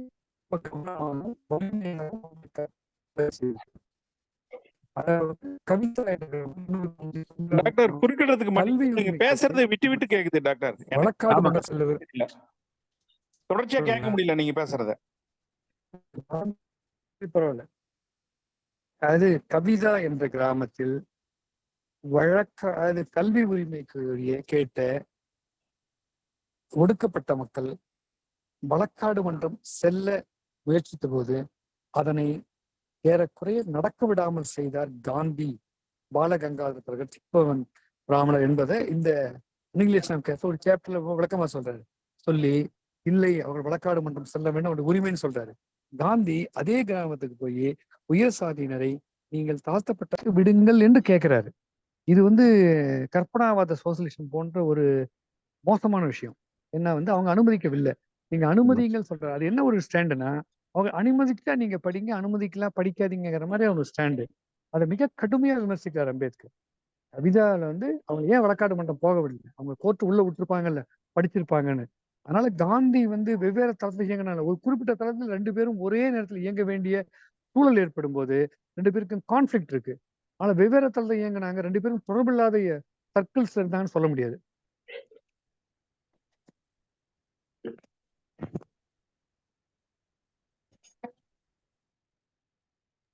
முடிச்சிடலாம் தொடர்.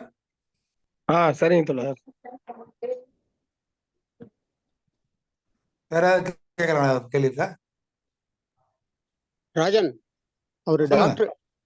டாக்டர் பேசுற விஷயமா நம்ம சிவகுமார் தோழர் கொஞ்சம் பேச சொல்லுங்க. சிவகுமார் தோழர் நீங்க கன்க்ளூட் பண்ணி முடிச்சிடலாம்னு நினைக்கிறேன் நேரம் போது. சரி தோழர், நான் ஒரு 5 நிமிடம் எடுத்துக்கிறேன். டாக்டர் பேசுனது மத்த எல்லா இதையும் உள்ளடக்கி நீங்க 2 கேள்விகளா எடுத்துக்கிறேன். ஒன்று வந்து இந்திய கம்யூனிஸ்டுகளுடைய இந்திய அணுகுமுறை என்ன? என்னுடைய புரிதலின்படி ஒழுங்கு வர மாட்டேன்.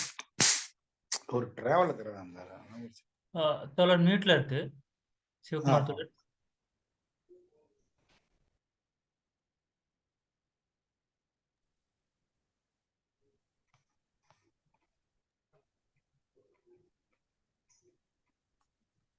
தோழர் இப்ப கேக்குதா? கேக்குது தோழர். கொஞ்சம் இருங்க.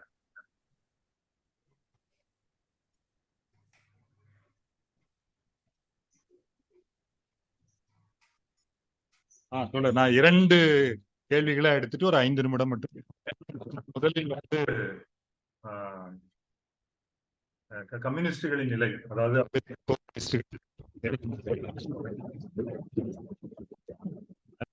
இரண்டாவது வந்து காந்திக்கும் அம்பேத்கருக்குமான முரண்பாடு. முதல் கம்யூனிஸ்டுகளின் நிலை என்னுடைய புரிதல் அல்லது என்னுடைய நான் கற்றுக்கொண்ட நடைமுறை, நான் செயல்பட்ட அமைப்பு, மற்ற கட்சிகளுடைய கட்சி திட்டங்களை படித்தது. கம்யூனிஸ்டுகள் வந்து அண்ணல் அம்பேத்கர் அன்றைக்கு வைக்கிற அந்த விமர்சன நிலை, அவர் எதை விமர்சிக்கிறாரோ அதில் இருந்து ஒரு இன்ச்சு கூட நகர் பொருளாதார மாற்றங்களை சாதி ஒளிந்துவிடும்.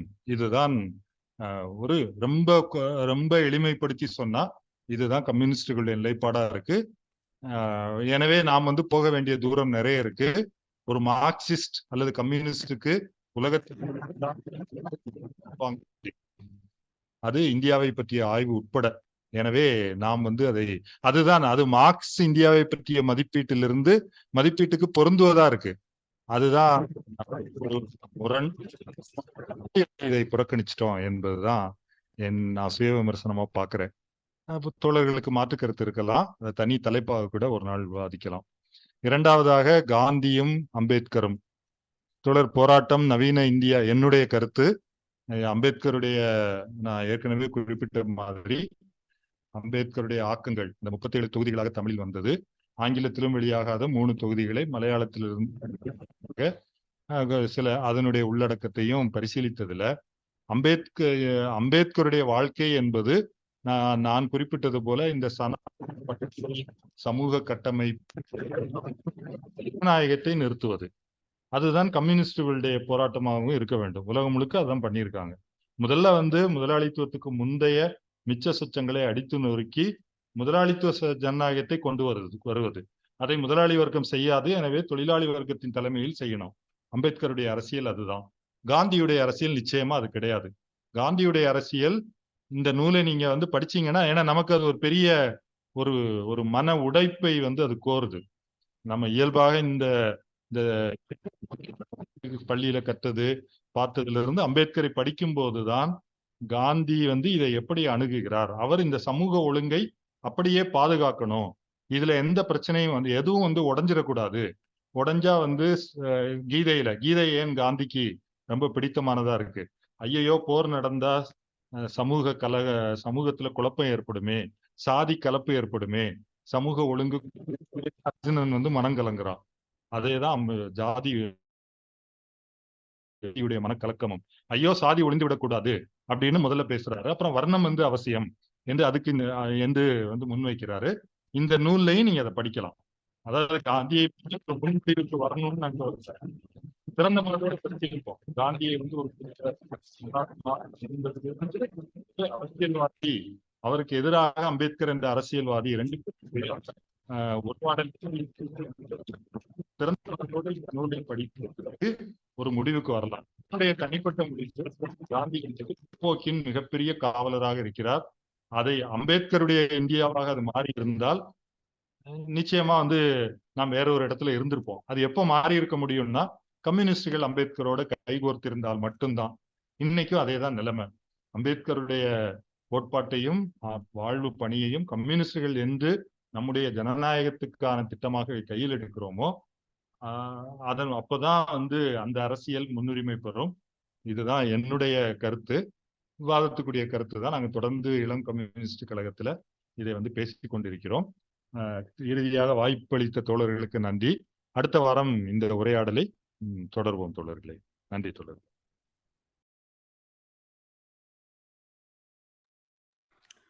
கூட்டம் முடிச்சுக்கலாம். அடுத்த 2 வாரம் கழித்து கூட்டம் முடிக்கலாம். சரிங்க தோழர், வைண்ட் அப் பண்ணிடலாம். Okay, thank you. Wind up. நன்றி அனைவருக்கும் நன்றி.